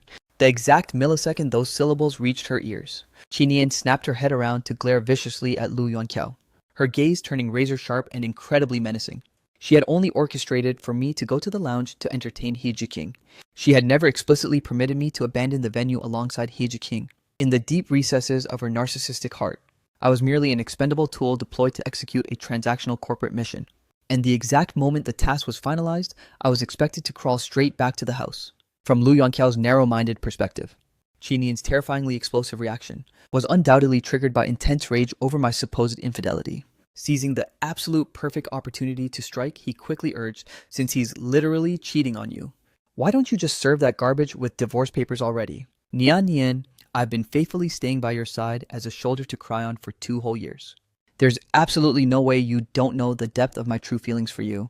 My love for you isn't a single bit inferior to whatever Zhuang Huaifeng had to offer. And the absolute most crucial part is I would never ever betray your trust like he did. Even as he was spewing those words, Lu Yuanqiao reached out to pull Qinian into a tight embrace. But the woman suddenly executed a violent aggressive shove, slamming him backward. You're actually entirely right, Qinian muttered in a hollow, robotic monologue as she frantically snatched her smartphone once more. Since I had willfully chosen to walk away with He Jiqing, then He Jiqing would undeniably possess full knowledge of my current geographic location.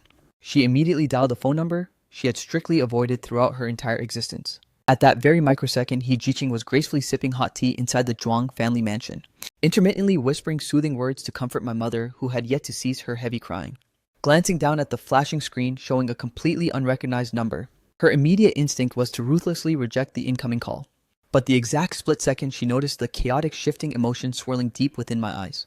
Her expression transformed and she offered a warm, polite smile as she rose from her seat. Uncle Auntie, please excuse me for a brief moment while I step outside to handle this incoming call. The moment the words left her lips, she glided gracefully out into the rain-swept courtyard to patch the line through. Miss He, my name is Qinian. You likely have absolutely no idea who I am, but I desperately need to ask. Oh, I know exactly who you are. He Jiqing ruthlessly, impatiently cut straight through Qinian's stuttering introduction. On the other end of the line, the toxic CEO instantly choked on her own syllables, completely speechless. He Jiqing maintained her cold, authoritative momentum, adding with a razor-sharp smirk. And I also happen to know the exact desperate motive behind why you dialed my number tonight. Miss, he truly possesses a terrifyingly brilliant intellect, just as the rumors suggest. Qi Nian forced a sickeningly sweet, sycophantic chuckle into the receiver. In that case, regarding my husband. The exact millisecond the phrase "my husband" vibrated through the speaker and struck He Jiqing's eardrums, it sounded so unbelievably repulsive, offensive, and thoroughly grating. Her delicate brow violently contorted into a profound, disgusted scowl, and her entire vocal delivery immediately shifted into a lethal, venomous register. I was genuinely completely unaware that the once mighty Qi Corporation had degraded into such a pathetic bankrupt state that they must actively deploy their own men to trade sexual favors, simply to manipulate corporate executives and secure baseline business alliances. Though I must admit your husband's performance under the sheets is incredibly exceptional. He's actually managed to spark quite a bit of genuine amusement within me. As for that multi-million-dollar corporate partnership you're begging for, I believe I'll need to spend a massive amount of time thoroughly reevaluating whether you're even worthy. The absolute microsecond the final insulting syllable cascaded out of her mouth, He Jiqing didn't grant Qi Nian a single fraction of a heartbeat to offer a desperate rebuttal, ruthlessly slamming the end call button to sever the connection entirely. She had intentionally chosen not to expose my true identity as the elite Chuang family heir, and that was purely because she harbored an immense deep-seated respect for my personal boundaries. Certain explosive truths were always far better left for me to articulate on my own terms. Staring blankly as the cold mechanical dial tone echoed from her smartphone, Qi Nian violently hurled her device onto the premium leather sofa in a fit of chaotic rage. What the absolute hell is He Jiqing trying to imply with that garbage? Just how far down the line have she and Huaifeng actually gone together behind my back? She growled as she aggressively pushed her weight upward to stand, because upon digesting He Jiqing's highly provocative, suggestive remarks, the reality was that she didn't care a single microscopic bit about the multi-million-dollar business contract. Her mind was entirely consumed by a frantic, suffocating panic over my physical safety and loyalty. However, the exact second she straightened her posture, Lu Yuanqiao violently pinned her right back down onto the cushions. Nian, what in God's name are you trying to accomplish right now? Are you seriously about to sprint out into the dark to beg that worthless loser to crawl back to you? If you run to him, then what happens to me? What do I even represent to you? The heavy glittering tears cascading down the corners of Lu Yuanqiao's eyes caused Qi Nian's chaotic roaring thoughts to crash into a sudden stunned silence. She stared blankly at the delicate masculine face looming directly in front of her, a face that, in her distorted memory, bore an incredibly uncanny near-identical resemblance to the pristine, highborn version of Zhuang Huaifeng that she had once fallen completely head over heels in love with. Then her mind instinctively flicked to the gruesome, jagged scar currently disfiguring my facial features. A hideous, twisted laceration that triggered a wave of intense goosebumps and deep psychological revulsion every single time she looked at me. Ultimately, her resolve crumbled completely and she slowly slumped right back into the cushions. The exact second the toxic phone call was terminated, He Jiqing didn't immediately turn around to re-enter the warmth of the mansion, but instead remained standing like a solitary statue out in the damp courtyard, her sharp eyes scanning the distant dark horizon as if anticipating something monumental. The post-storm night sky was suddenly appearing breathtakingly clear, with a handful of faint glittering stars playing hide-and-seek behind the fading mist. The torrential downpour had finally drawn to an absolute halt, yet the howling wind was still heavily saturated with a piercing damp chill. A brief few moments later, I silently stepped out to her side holding a plush warm trench coat, extending the premium fabric toward her frame. As I murmured with genuine concern, "The night air is freezing out here. Why haven't you gone back inside?"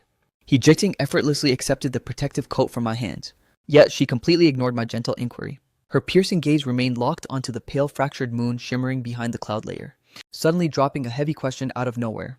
"Huaifeng, do you honestly consider yourself happy?" My long eyelashes gave a sudden involuntary quiver. If the hands of cosmic time could be violently spun back just a brief few months ago, I would have likely proclaimed without a single shred of hesitation that my existence was an absolute fairy tale of pure joy. Possessing a beautiful wife, a newborn child, and endless material wealth, what ground could a man possibly harbor to complain? But now, the literal concept of happiness felt exactly like a jagged shard of glass wedged deep in my throat. After an eternity of deafening silence, I managed nothing more than a faint, weary smile, a facial expression thoroughly overflowing with pure, unadulterated bitterness. I once naively believed that I possessed it. Do you still actively burn with a desire to achieve true happiness? He Jiqing fiercely interrogated, her heavy, hypnotic gaze dropping straight onto my disfigured face, with an intensity that was profoundly serious and entirely focused. Without a doubt. This time, my verbal response was exceptionally crisp and immediate. I had been meticulously nurtured from birth inside an incredibly warm, harmonious household, never once tasting the brutal indifference or cold cruelty of the merciless outside world, nor experiencing the sickening, treacherous malice lurking deep within human hearts. I had foolishly assumed that the vast horizon existing outside my parents' protective sanctuary was a wonderland entirely constructed of pure bliss. But looking back at my ruined life today, it was glaringly obvious that I had simply been a ridiculously naive, sheltered fool. Yet despite the catastrophic trauma I had endured, I stubbornly refused to stop believing that a beautiful, peaceful corner of happiness still existed in this world, and my soul had never once halted its desperate, agonizing pursuit of that light. What on earth possessed you to suddenly interrogate me about something like this? I asked, casting a thoroughly bewildered glance directly at Hazy King, based on my intimate understanding of her formidable psychology. She had historically always been the absolute furthest thing from a sentimental philosopher who pondered emotional riddles. She was a textbook high-efficiency apex predator. The exact second she locked eyes on a target, she aggressively conquered it, completely loathing any form of meaningless chit-chat. He Jixing let out a soft, amused chuckle, casually brandishing the smartphone clutched in her fingers. She smirked. Chinian actually just blew up my phone with a desperate call a minute ago. Tell me, do you genuinely want to serve her with divorce papers? You're bombarding me with an absolute avalanche of questions tonight, and every single one of them is incredibly bizarre. Even as I muttered those words, I still delivered an unyielding, crystal-clear response. I have never craved a divorce more in my entire life. During every single agonizing night that Chinian stayed out, completely ghosting me. At every horrific moment, I received those sickening anonymous photographs and explicit videos detailing her endless corporate infidelities. Every single time Chinian feigned casual indifference while actively flinching away from the grotesque scar disfiguring my face. And especially the monstrous second she ruthlessly snatched my newborn away, just to shamelessly orchestrate my dynamic entry into your private bed. At every turn, I have been desperately burning to permanently terminate this toxic marriage. This suffocating, hollow relationship had degraded into a total sham a lifetime ago. The absolute millisecond she absorbed my definitive response, He Jiking's lips instantly curved into a blinding, breathtakingly radiant smile, revealing a row of flawlessly white, perfect teeth. The dense layer of intimidating authority and cold, unapproachable aloofness she usually projected seemed to completely evaporate into thin air within a single magical fraction of a heartbeat. Immediately afterward, the heavy silence of the courtyard was shattered by a cascade of sharp vehicular horn honks, as an elite squad of the He family's private security detail enthusiastically swarmed out of luxury vehicles. They began efficiently unloading and hauling massive high-end crates straight into the courtyard. Priceless medical supplements, masterpiece antique calligraphy paintings, and a dazzling glittering array of high jewelry. The sudden chaotic commotion instantly captured the attention of my father, my mother, and Zhuang Nianwan inside, prompting them to quickly step out into the rain-washed courtyard to investigate. Ziking, sweetie, what in God's name is the meaning of all this? My mother stared blankly at the mountain of extravagant wealth filling up half the entire courtyard space, her eyes completely swimming with absolute, unmitigated bewilderment. Even if you wanted to throw an imperial welcome gala to celebrate Huaifeng's return, there is absolutely no justifiable reason to orchestrate a spectacle of this staggering magnitude. Auntie, He Jiqing murmured smoothly, pivoting her elegant frame to face my parents and my powerhouse older sister directly, her vocal delivery turning incredibly solemn and profound since every key member of the inner circle is gathered here tonight. And given that Huaifeng has finally broken free from his chains to return to his rightful home, I want to formally execute a declaration of my love and officially propose marriage to Huaifeng right now. The sheer unfiltered impact of her earth-shattering proclamation caused every single individual standing in the courtyard to instantly freeze like statues, completely dumbfounded. My mother was the absolute first to shatter the paralyzing chains of utter shock. She looked toward He Jiqing with an expression of profound warmth and deep emotional relief, her slightly bloodshot eyes once again welling up with a fresh wave of glittering tears. She had personally witnessed He Jiqing grow from a young girl into a formidable woman. So naturally, she harbored absolutely zero objections to her becoming the official daughter-in-law of the Zhuang dynasty. Zhuang Nianwan similarly let out a bright chuckle, playfully punching He Jiqing's shoulder with a proud grin. Well, aren't you quite the fiercely ambitious girl? However, the minor logistical issue is that Huaifeng hasn't officially finalized his divorce papers yet. Those words instantly plunged the entire group right back into a brief, heavy silence. After a fleeting moment, I was the absolute first to break the tension, my voice sounding incredibly tight and strained. Until I successfully track down and rescue my flesh and blood, I honestly do not possess the mental capacity to think about anything else. As the sensitive topic of the infant was brought up once more, my father didn't violently fly off the handle like he did initially. Instead, he appeared to intentionally avoid direct eye contact with me, bound by an unbreakable, instinctual father-son connection. I immediately detected my father's suspicious behavioral shift. Dad, did your intelligence network actually find a lead on my baby? The old man had absolutely zero intention of keeping me in the dark. He was merely waiting for the absolute perfect tactical moment to break the news. Now that he was directly cornered, he laid out the unvarnished truth. I've already deployed an elite task force to investigate this, but we have yet to uncover a concrete, actionable geographic coordinate. The only definitive intel we have is that the child is at the very least physically safe right now. That pathetic little parasite Lu Yuanqiao, whom you mentioned earlier, seems to possess some shady underground connections after all, and he has managed to conceal the baby's location with extreme stealth. The second I learned that my precious newborn was still unharmed, the suffocating boulder weighing down on my chest finally eased up a bit. At the very least, he was still breathing. Noticing that my frayed emotional state was starting to stabilize, He Jiqing locked her hypnotic eyes directly onto mine and asked, Huaifeng, are you genuinely willing to enter into an official engagement with me? My knee-jerk psychological reflex was to immediately reject the proposal. I hadn't even legally finalized my divorce yet, meaning I was still technically forced to carry the title of another woman's husband. Proceeding under these conditions felt incredibly unfair and disrespectful to He Jiqing. But the exact second I looked over at my tear-streaked parents, my fiercely supportive older sister who was struggling to suppress a proud grin, and the absolute seriousness and unwavering devotion blazing deep within He Jiqing's eyes. At this precise monumental microsecond, it felt as though I had finally reached out and touched the exact radiant happiness I had spent a lifetime desperately hunting for. It was beautifully simple, purely transparent, and being fiercely chosen without hesitation. Witnessing that, I hadn't pushed her away. He Jiqing instantly whipped out a premium black card and a stack of legal documents she had meticulously prepared in advance, stepping directly into my personal space. This specific account is preloaded with a cool $50 million, and it serves as my official engagement gift to you. Furthermore, regarding this binding legal contract, Huaifeng, the absolute millisecond you slash your signature across the dotted line, 100% of the massive corporate assets currently registered under my name will be legally permanently transferred over to your custody within exactly 3 business days. I swear on my life that I will never allow you to endure a single shred of disrespect ever again. The sheer unfiltered devotion packed into He Jiqing's grand declaration instantly moved my father and mother to the absolute depths of their souls. My mother was just about to vocalize her thoughts when my father immediately intervened. He gently guided both my mother and Zhuang Nianwan back inside the villa, intentionally granting He Jiqing and me a private space to be completely alone. After a brief interlude of heavy silence, I finally murmured, the issue is, I haven't officially finalized my divorce yet. As long as your soul truly desires to break those chains, I possess more than enough leverage to make that obstacle vanish instantly. He Jiqing confidently cut me off, her tone completely unyielding. And then there's the state of my face. Deeply plagued by a sudden wave of insecurity, I slowly traced the jagged scar marring my skin. Even though it had visibly faded after undergoing intensive medical treatment, a glaringly obvious line was still highly visible if anyone looked closely. I vividly, painfully remembered Qinian lecturing me in the past that for anyone trying to dominate the elite corporate hierarchy, a husband's physical aesthetic serves as a direct reflection of the wife's social status. Upon hearing my hesitation, He Jiqing gracefully raised her hand to cradle my face, her fingertips meticulously, delicately caressing the textured surface of that disfiguring mark. Her touch was so incredibly tender, as if she were handling a priceless, fragile relic. It doesn't matter what physical tolls your body endures or how your appearance alters. I could never, under any circumstances, harbor a single shred of revulsion towards you. Her vocal delivery was incredibly soft, yet every single syllable carried absolute clarity. If this scar truly causes you personal distress, then I will personally fly you across the globe to secure the most elite surgeons alive for treatment. I swear I will have your original flawless aesthetic completely restored.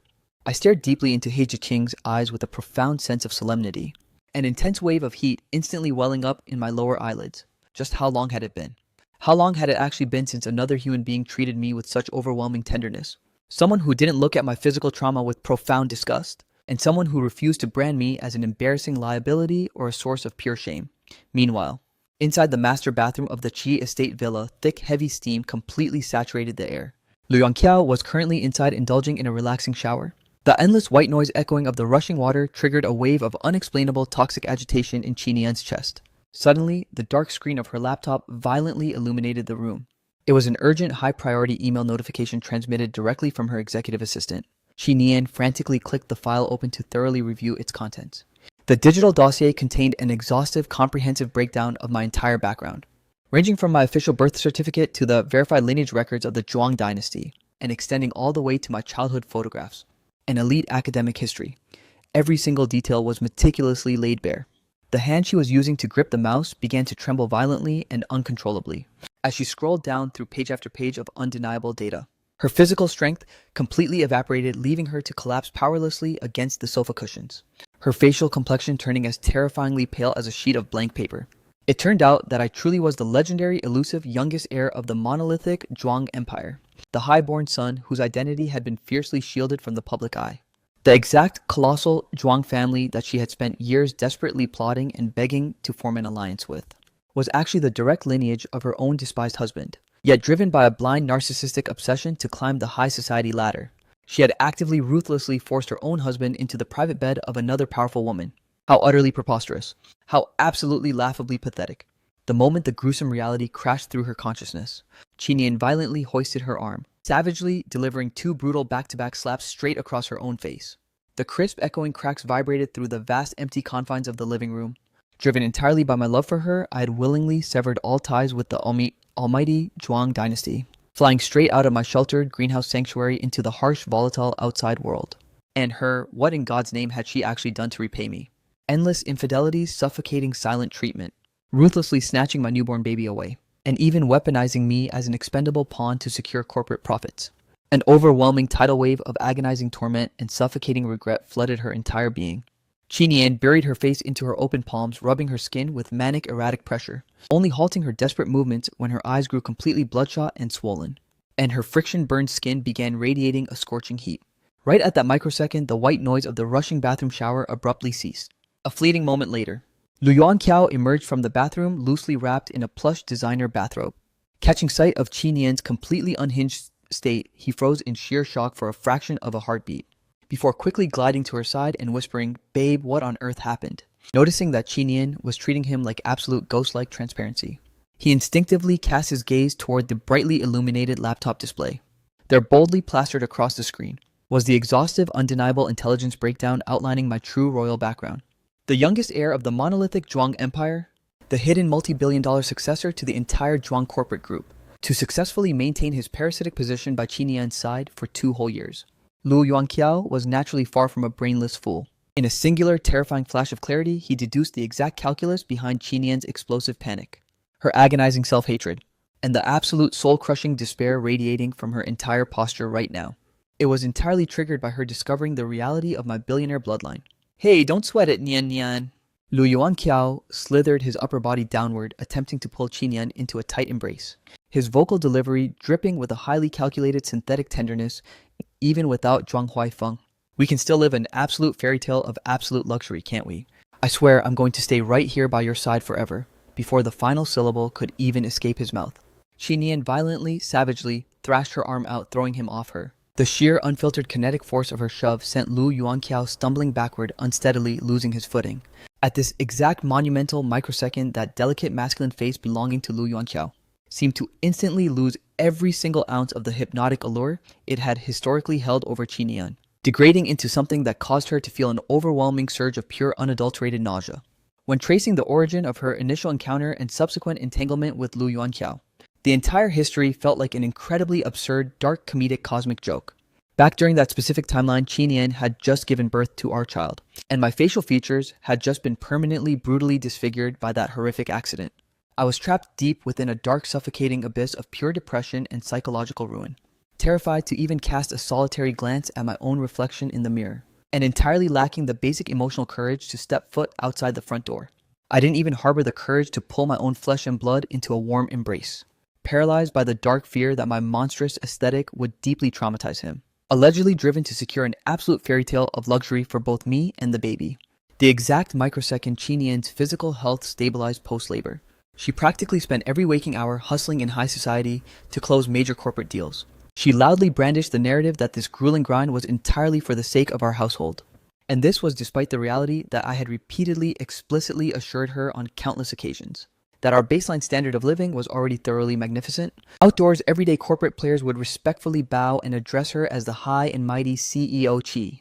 She possessed her own thriving enterprise and a luxurious private villa estate. As her dedicated husband, my heart had achieved absolute fulfillment a long time ago. Yet Qinian's insatiable narcissistic ego refused to be satisfied. She persistently, aggressively threw herself into the high-stakes corporate rat race day after day, leaving the house at the crack of dawn and returning past midnight, frequently ghosting me for days on end. Until one fateful climactic afternoon, I desperately called out to freeze Qinian in her tracks just as she was rushing toward the exit. "Nian Nian." My vocal delivery sounded incredibly raspy, thoroughly dripping with an absolute abyss of despair. This endless cycle of you completely abandoning the house. Is it truly driven by a passion for corporate empire building, or are you simply terrified of locking eyes? With my ruined face, Qinian's respiratory pattern violently seized up, turning incredibly heavy. At that exact earth-shattering microsecond, she felt an overwhelming wave of self-loathing, viewing herself as an absolute disgraceful monster. Her legal husband had literally traded his own physical perfection and suffered disfigurement to shield her life. Yet she was shamelessly harboring deep-seated revulsion toward that trauma and constantly fleeing from it. But the precise moment she pivoted her frame and locked eyes with my facial laceration, her deep psychological cowed instinct won and she bolted out the door in total panic. That gruesome, jagged, twisting scar sliced across my skin seemed to project a deafening, silent indictment condemning her monstrous selfishness and pathetic cowardice. It was during a chaotic, high-stakes corporate drinking gala on that very same fateful evening that she first crossed paths with the predatory gold digger Lu Yuanqiao. Lu Yuanqiao was merely a low-level, expendable junior assistant deployed by an affiliate corporate entity. Having freshly graduated from university, he projected a meticulously crafted aura of pure innocence and shyness. The highly calculated, delicate flush that crept across his ears as he poured premium liquor for her, instantly triggered and uncontrollable. Addictive chemical rush in Qinian's brain perfectly mimicking the long-lost ecstasy of first love. It forcefully dragged her subconscious back to the timeline when Zhuang Huaifeng was still completely unblemished, radiating a breathtaking high-born charisma with a blindingly brilliant smile. Driven by that manic obsession, she aggressively torched the multi-million-dollar contract with the client on the spot, demanding absolute custody of Lu Yuanqiao as the sole term of the negotiation, clutching onto a synthetic shallow clone to serve as an exact puppet replacement for the husband she ruined. Throughout the grueling duration of these past 2 years, she systematically abandoned her home from sunrise to midnight, frequently ghosting the estate for days on end under the toxic shield of claiming it was all to provide me a better life, nearly successfully brainwashing her own conscience into believing that disgusting lie. The horrific reality was that her core morality had completely rotted away from that incredibly early milestone. She had mutated into an incredibly vain, thoroughly narcissistic egomaniac, completely incapable of harboring a single shred of genuine love for the fiercely loyal man, who had literally sacrificed his entire physical existence to ensure her survival. Nian Nian, Lu Yuanqiao whined, his body unsteadily sprawling across the premium leather cushions of the couch. Lu Yuanqiao, who had been ruthlessly shoved backward onto the plush sofa, sat there completely paralyzed like a wooden doll, as he stared up at Qi Nian with a face full of absolute shattered disbelief. Ever since the two of them had entangled their lives together, Qi Nian had basically treated him like an absolute king, fulfilling his every single whim, with the most suffocating, delicate tenderness. She bought him outrageously expensive luxury gifts, pulled high-level strings to hand-deliver him a prime job, and had even stayed up through the dead of night to personally nurse him back to health whenever he was sick. Yet today, she had actually put her hands on him and violently thrown him away, all while looking down at him with a gaze overflowing with pure unadulterated disgust. The baby, where is he? Qi Nian's brain suddenly short-circuited as a frantic realization struck her, and she violently lunged forward, locking her fingers like iron claws around Lu Yuanqiao's shoulders. Her eyelashes were quivering uncontrollably, and her voice sounded completely unhinged, thoroughly desperate and panicked. "Give me back my child right now." Zhuang Huaifeng was currently refusing to even breathe the same air as her, but she frantically calculated that if she showed up on his doorstep with their flesh and blood, there might still be a saving grace. He harbored such a deep, profound love for that infant, his heart would absolutely melt for the child. Lu Yuanqiao instantly read Qi Nian's desperate psychological calculus like an open book, looking at the woman before him with a heart that was being violently ripped to shreds. It was glaringly obvious that her soul had only ever truly belonged to that bastard, Zhuang Huaifeng, while he himself had merely been a pathetic disposable puppet replacement all along. "You're seriously plotting to run back and beg for the forgiveness of that hideously deformed freak Zhuang Huaifeng, aren't you?" Lu Yuanqiao's vocal delivery instantly mutated into a sharp, hysterical shriek. "Why, I am the one who has showered you with absolute pure devotion. Aside from being born with a silver spoon in his mouth, what does that grotesque freak possess that makes him even a fraction better than me?" "Shut up. You shut your pathetic mouth right now." Qi Nian unleashed a feral, deafening roar, shaking him violently as she screamed, "Hand over the baby. Give me back the child that belongs exclusively to me and Huaifeng." "Qi Nian, you swore to me on your life that you would worship me for eternity. Are you seriously telling me you've fallen right back in love with that freak Zhuang Huaifeng?" Lu Yuanqiao completely lost his mind, screaming at the top of his lungs, his youthful, boyish face violently contorting into a hideous mask of pure rage and toxic jealousy. He was, after all, completely green, barely scratching his early 20s. And he had naively, foolishly swallowed hook, line, and sinker Qi Nian's grand romantic promises of an absolute, unbreakable fairy tale romance. Consequently, his ego was entirely incapable of processing the fact that her toxic obsession had evaporated without a single warning. Moreover, he had already sacrificed far too much of his own dignity to keep his claws sunk into Qi Nian. "Answer me, say something, damn it." Lu Yuanqiao dug his fingernails into Qi Nian's shoulders, shaking her frame with manic, erratic force. The oversized, loosely tied bathrobe he was wearing completely slipped down from his torso during the struggle, exposing half of his bare unclothed upper body to the cold air. This exact smooth, youthful body that Chinian used to worship and play with like an addictive drug was something she couldn't even bring herself to cast a solitary glance at right now. In fact, it was actively triggering a profound wave of severe nausea deep in her stomach. Yes, the unvarnished truth is that I have only ever truly loved him. Chinian's psychological defenses completely crumbled, plunging her into a total emotional meltdown. A flood of hot, chaotic tears violently burst from her eyes. She had never once, not even in her wildest dreams, denied her deep-seated love for Zhuang Huaifeng. It was just that, whenever she stared into that specific face that bore an uncanny resemblance to her husband's past self, she had completely lost her true self in a toxic hypnotic haze, utterly forgetting her original pure devotion. You absolute liar. Lu Yuanqiao's eyes instantly turned a violently dark, inflamed red, looking as if they were about to literally bleed out. He stared dead at Qinian with a facial expression of total, shattered disbelief, his vocal delivery overflowing with profound disappointment, agonizing heartache, and the unhinged fury of a man completely betrayed. Then what the hell am I to you? Nenyan, I'm the one your soul is supposed to worship. It's me. It's always been me. Suddenly, he violently snatched a razor-sharp fruit knife resting on the coffee table. The polished lethal steel blade, reflecting a piercing bone-chilling flash under the bright chandelier light. I get it now. Lu Yuanqiao's gaze mutated into pure unhinged madness, his lips twisting into a deeply unsettling, demonic smirk. Your sick fetish is to worship a grotesque, deformed freak, right? So if I take this blade and violently slash my own face, mutilating myself until I'm just as hideous as Zhuang Huaifeng, will you finally love me forever? The metallic blade flashed with a blindingly cold, lethal radiance, casting a terrifying, monstrous shadow over his fiercely contorting facial features. Catching sight of Lu Yuanqiao threatening to savagely carve up his own skin, Qinian's knee-jerk psychological reflex was to step forward and intercept him. After all, that specific aesthetic was a sole anchor of her long-standing obsession. But a split second later, a cold calculating thought overrode her instinct. Right now, every shred of her energy had to be deployed to locate me, and desperately salvage her crumbling empire. Witnessing that, Qinian remained totally indifferent to his self-destructive theater, her eyes staring back with nothing but an abyss of absolute frozen coldness. Lu Yuanqiao's soul completely shattered into dead ash. He violently clamped his eyelids shut, hoisted the lethal dagger high into the air, and ruthlessly dragged the edge straight across his own flesh. The execution entirely absolute, devoid of even a microsecond of hesitation. A sudden catastrophic surge of blinding agony caused Lu Yuanqiao to unleash a blood-curdling, soul-shattering shriek of pure torment. A torrent of crimson blood instantly erupted from the fresh laceration, snaking its way down his deathly pale cheek in thick, gruesome streams. Qinian gasped in sheer, unmitigated horror, never in a million years anticipating that Lu Yuanqiao would be this dangerously unstable and extreme, just to guilt-trip her into staying by his side. He had actually chosen to violently obliterate the very aesthetic asset he prided most, through a blurry, nauseating veil of blindingly bright crimson fluid. Lu Yuanqiao's agony-stricken, mangled face seemed to violently expand and warp directly before Qinian's trembling vision. At this exact monumental microsecond, Qinian's memory was violently jerked backward, thrusting her right back into the suffocating inferno of that historic, catastrophic fire, forcing her to remember my own terrified, pain-ravaged eyes staring through the smoke. When he was being ruthlessly consumed by those roaring flames, the sheer agony must have been completely unbearable, right?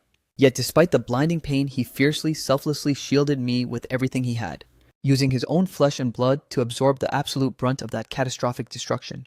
And looking at Lu Yuanqiao's trauma-ridden, frantic facial expression at this exact microsecond, the parallel was so uncanny it felt like an absolute mirror image. Both of them had literally obliterated their own physical existence entirely for her sake. Her callous, narcissistic heart instantly softened under the weight of immense guilt.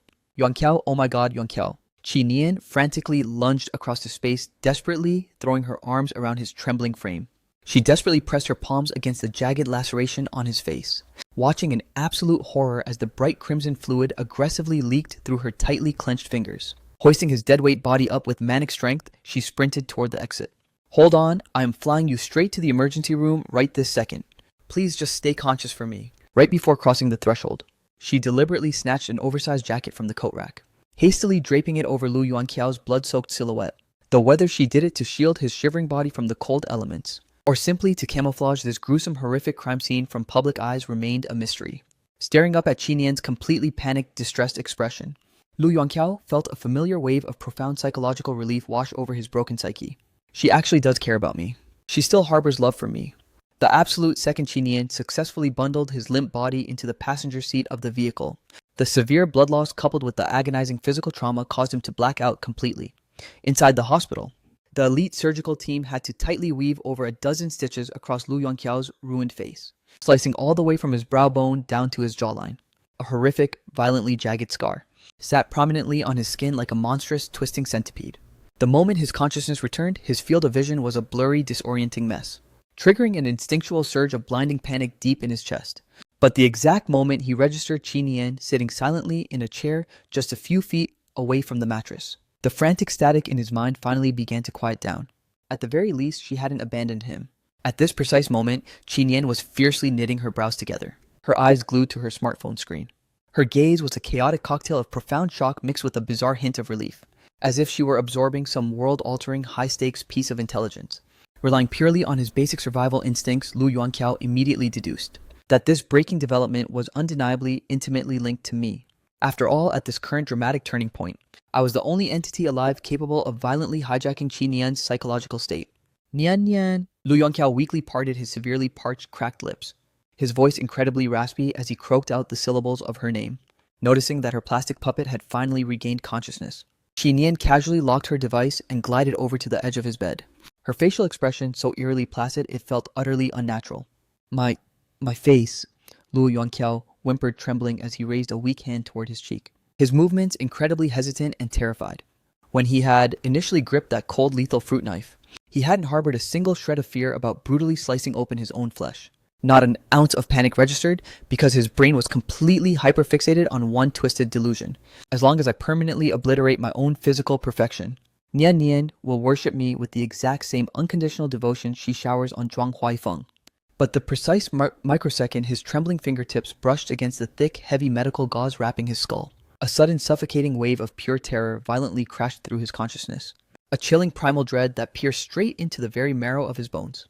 He was utterly, completely incapable of processing the gruesome reality of his permanent disfigurement, and even less equipped to handle the fact that Qi Nian's toxic obsession with him was evaporating into thin air. If even sacrificing his face wasn't enough to permanently chain her to his side, then what else did he have left to leverage? Lu Yongqiao desperately hoisted his chin up, staring intensely, unblinkingly straight into the absolute depths of Qi Nian's eyes, frantically scanning her shifting gaze, in a desperate bid to locate even a solitary microscopic spark of genuine pity or residual affection. But his frantic search yielded absolutely nothing. All that met his gaze was an endless frozen abyss of total indifference, now laced with a highly visible toxic undertone of sheer unadulterated revulsion, as if she were staring down at an utterly filthy, contaminated piece of garbage. Qi Nian casually slipped her fingers into her designer pocket, pulling out a sleek bank card, and coldly extending it toward his trembling form. Her voice completely flat, devoid of a single ripple of human emotion. There's a cool $2 million loaded in here. Consider this your absolute final exit package and emotional compensation. From this exact second onward, make sure you never cross my line of sight ever again.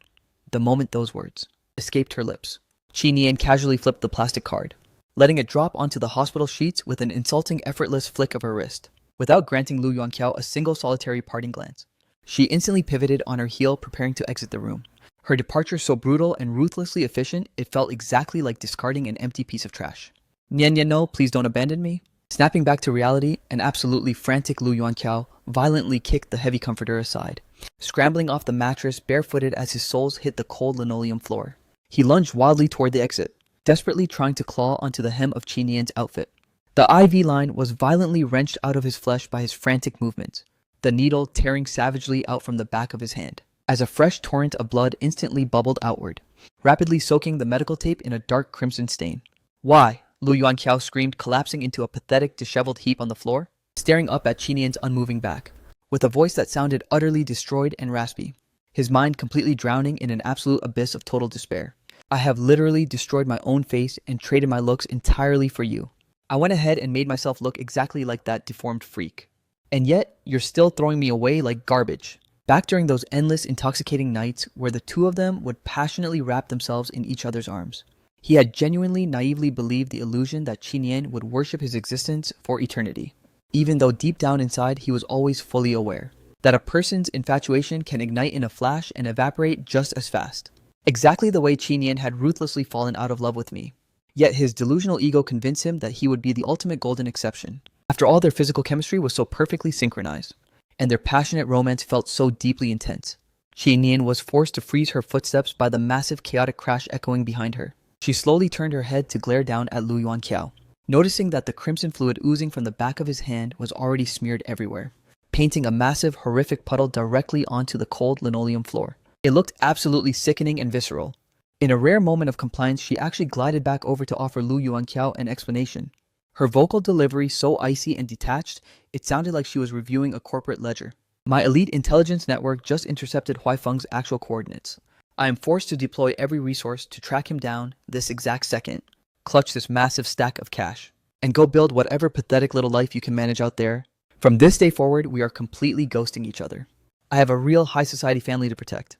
By what twisted right? Lu Yuanqiao roared, his bloodshot eyes widening in manic fury, as he locked onto Qi Nian's face, letting out an involuntary unhinged sneer. His laughter sounded utterly agonizing. By what right do you get to ruin my life on a whim, and then simply discard me the second you get bored? Let me tell you something, Qi Nian.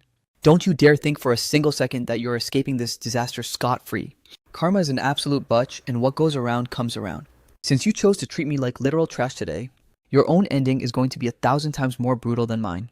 Even if his own future had just been completely dragged into a toxic, inescapable swamp, he was fully prepared to drag Qi Nian straight down into the pitch-black abyss with him. If he had to bleed, they were going to bleed together. If his life was ruined, he would make damn sure hers was completely pulverized. Screaming like a lunatic, Lu Yuanqiao clawed his bloody fingers forward, trying to grab the hem of Qi Nian's designer dress. The sticky crimson fluid tracked along with his manic desperation, painting a long, sickening red streak across the floor. That would make anyone's blood run completely cold. The on-duty nursing staff happened to sprint past the open doorway and witnessed the horrific scene, immediately storming into the hospital room to intervene. It took several medical staff members working together with sheer force to restrain Lu Yuanqiao, desperately hoisting his thrashing body back toward the mattress. He fought back with terrifying frantic energy, thrashing around like a terminally wounded predator, and Qi Nian seized that exact microsecond to quickly sprint out of the room, never once casting a single backward glance. Acting immediately on the high-priority coordinates beamed over by her corporate assistant, Qi Nian instantly booked an emergency ticket on the very next flight heading straight across the globe. He Jiqing had personally flown me to an elite international medical facility to undergo state-of-the-art reconstructive surgery on my facial laceration. And this happened to be the solitary precious lead Qi Nian's network could lock onto. Right before racing to the international terminal, she made a frantic detour back to her empty villa, carefully retrieving the precious digital disc that archived every single memory shared between her and me, and packed it securely into her travel luggage, clutching onto the delusional hope that if she carried it with her, she could somehow salvage the scattered ashes of our historic romance, and somehow manipulate my heart into forgiving her. Throughout the grueling journey, her fingers remained tightly white-knuckled around that digital disc, as her hyper-fixated mind constantly looped fantasies of my ultimate surrender, replaying scenes of us beautifully fusing our lives back together. She envisioned us tenderly cradling our newborn infant, a picture-perfect family of three living in an absolute fairy tale of pure bliss, exactly like the flawless days of our past. The very microsecond her boots hit the tarmac at her destination, Qi Nian immediately fired off a high-priority text straight to my device, Huaifeng. I have crossed the globe to personally bring you back home. Qi Nian's manic fingers tapped at lightning speed across the glass screen, but as she scrolled through our chat logs, the entire interface was visually choked by a massive wall of her own desperate one-sided spam. Not a single solitary syllable had received a counter-response. And this latest text naturally met the exact same frozen silence. Back in our original timeline, I was always the pathetic one blowing up her phone, begging her to go easy on the premium liquor and return to the estate early, frequently embedding vulnerable confessions of how deeply my soul yearned for her presence. Yet her historic responses were always insulting low-effort brush-offs. Or more frequently, she would simply leave me on read without a second thought. Qi Nian's brain suddenly flashed back to the bitter curse Lu Yuanqiao had spat at her. Karma is an absolute butch, and what goes around comes around. It appeared that the terrifying wheels of cosmic retribution had officially locked onto her soul, after enduring a massive agonizing silence without a single typing bubble from my end. Qi Nian desperately dialed my personal line, letting the network ring out. But the call was predictably redirected to an endless dead-end voicemail. She let out a heavy, thoroughly exhausted sigh that she had entirely anticipated, swiftly pivoting to dial her corporate assistant, secure me an exclusive VIP pass immediately. According to her elite intelligence briefing, the local high society elite were hosting a massive, ultra-luxurious corporate gala tonight tailored for prominent global Chinese tycoons.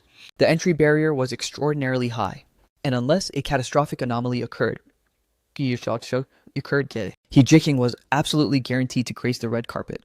She calculated that if Zhuang Huaifeng remained completely locked away from her sight, cornering the high and mighty He Jiqing would serve as an excellent backup play. At the very least, she could pry loose critical intel regarding my exact whereabouts. Meanwhile, across the city, I casually slid my smartphone across the polished dining table to He Jiqing, gently gesturing for him to review the incoming text flashing on the display.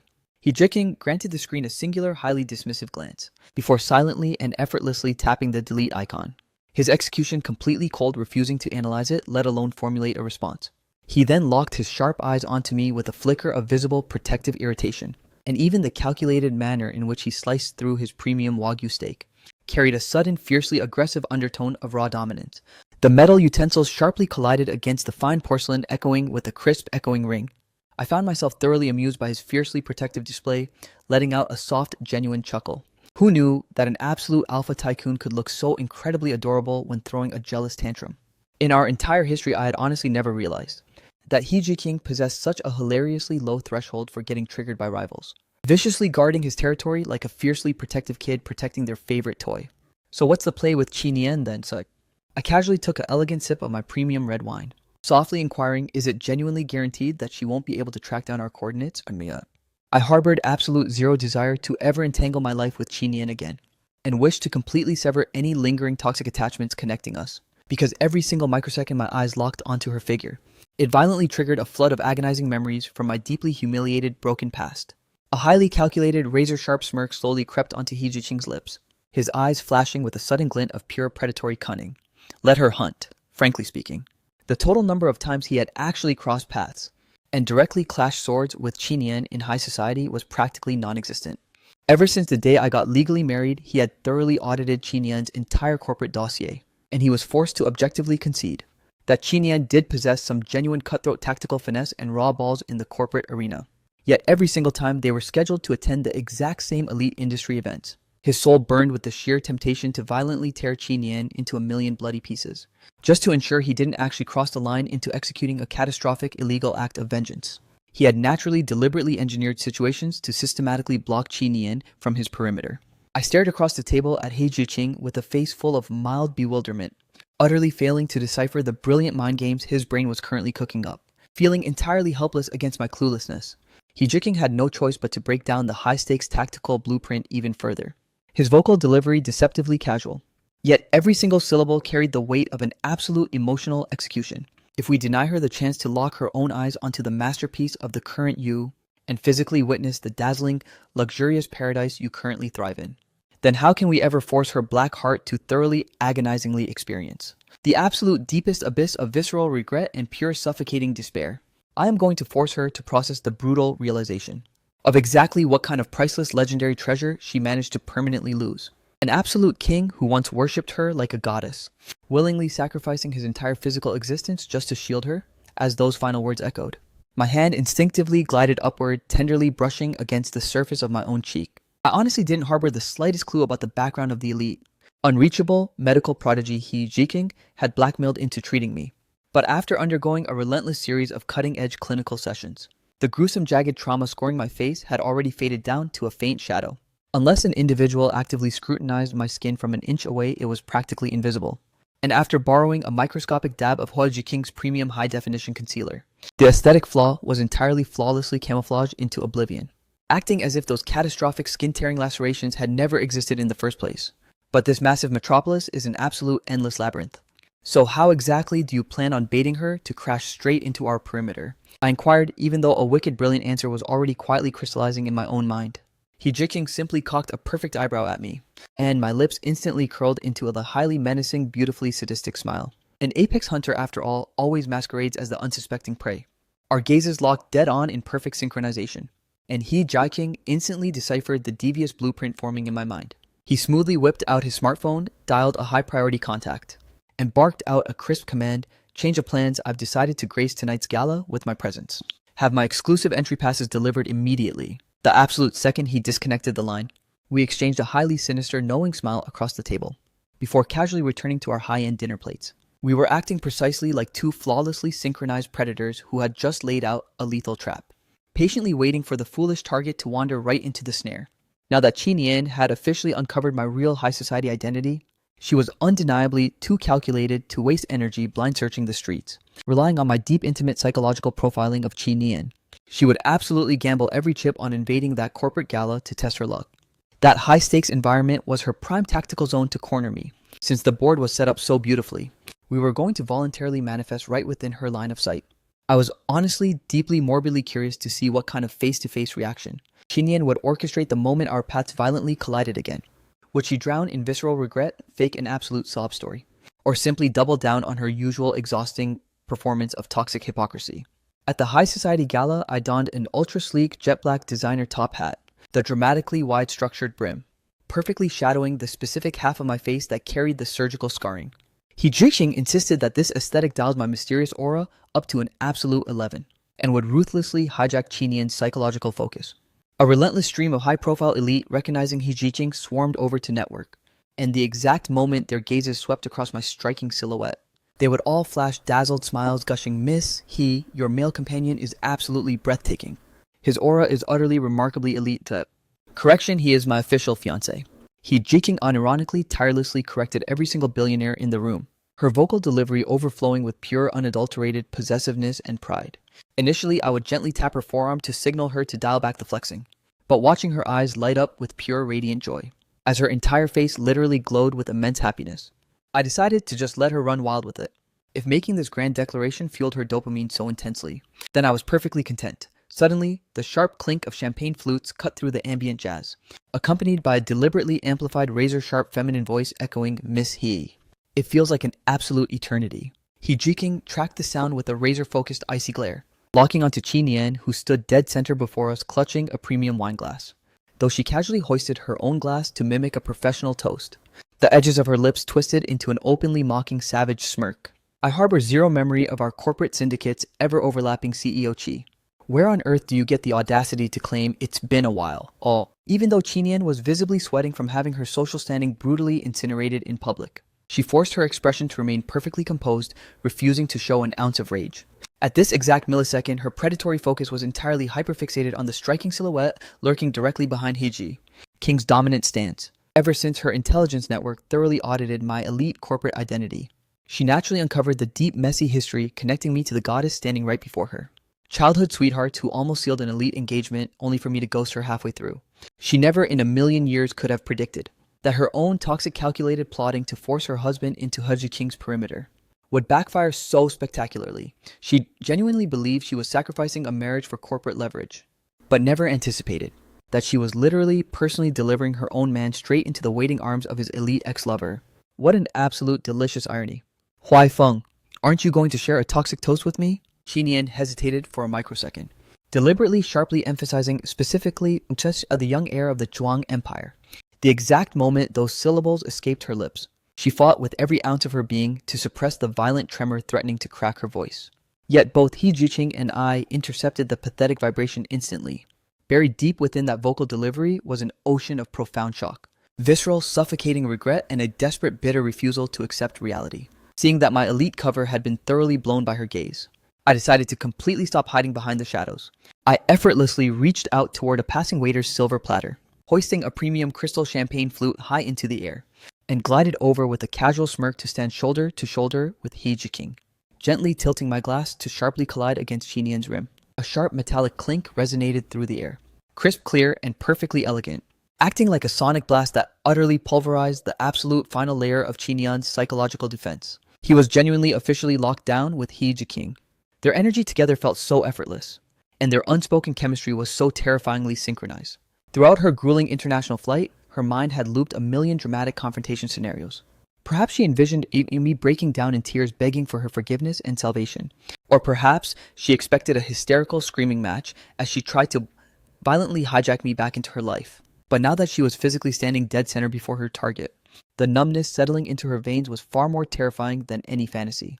It turned out her starved psyche was simply desperate to just look at me one more time. After all, from the day our toxic romance ignited until now, our lives had never been severed for more than a 3-day window.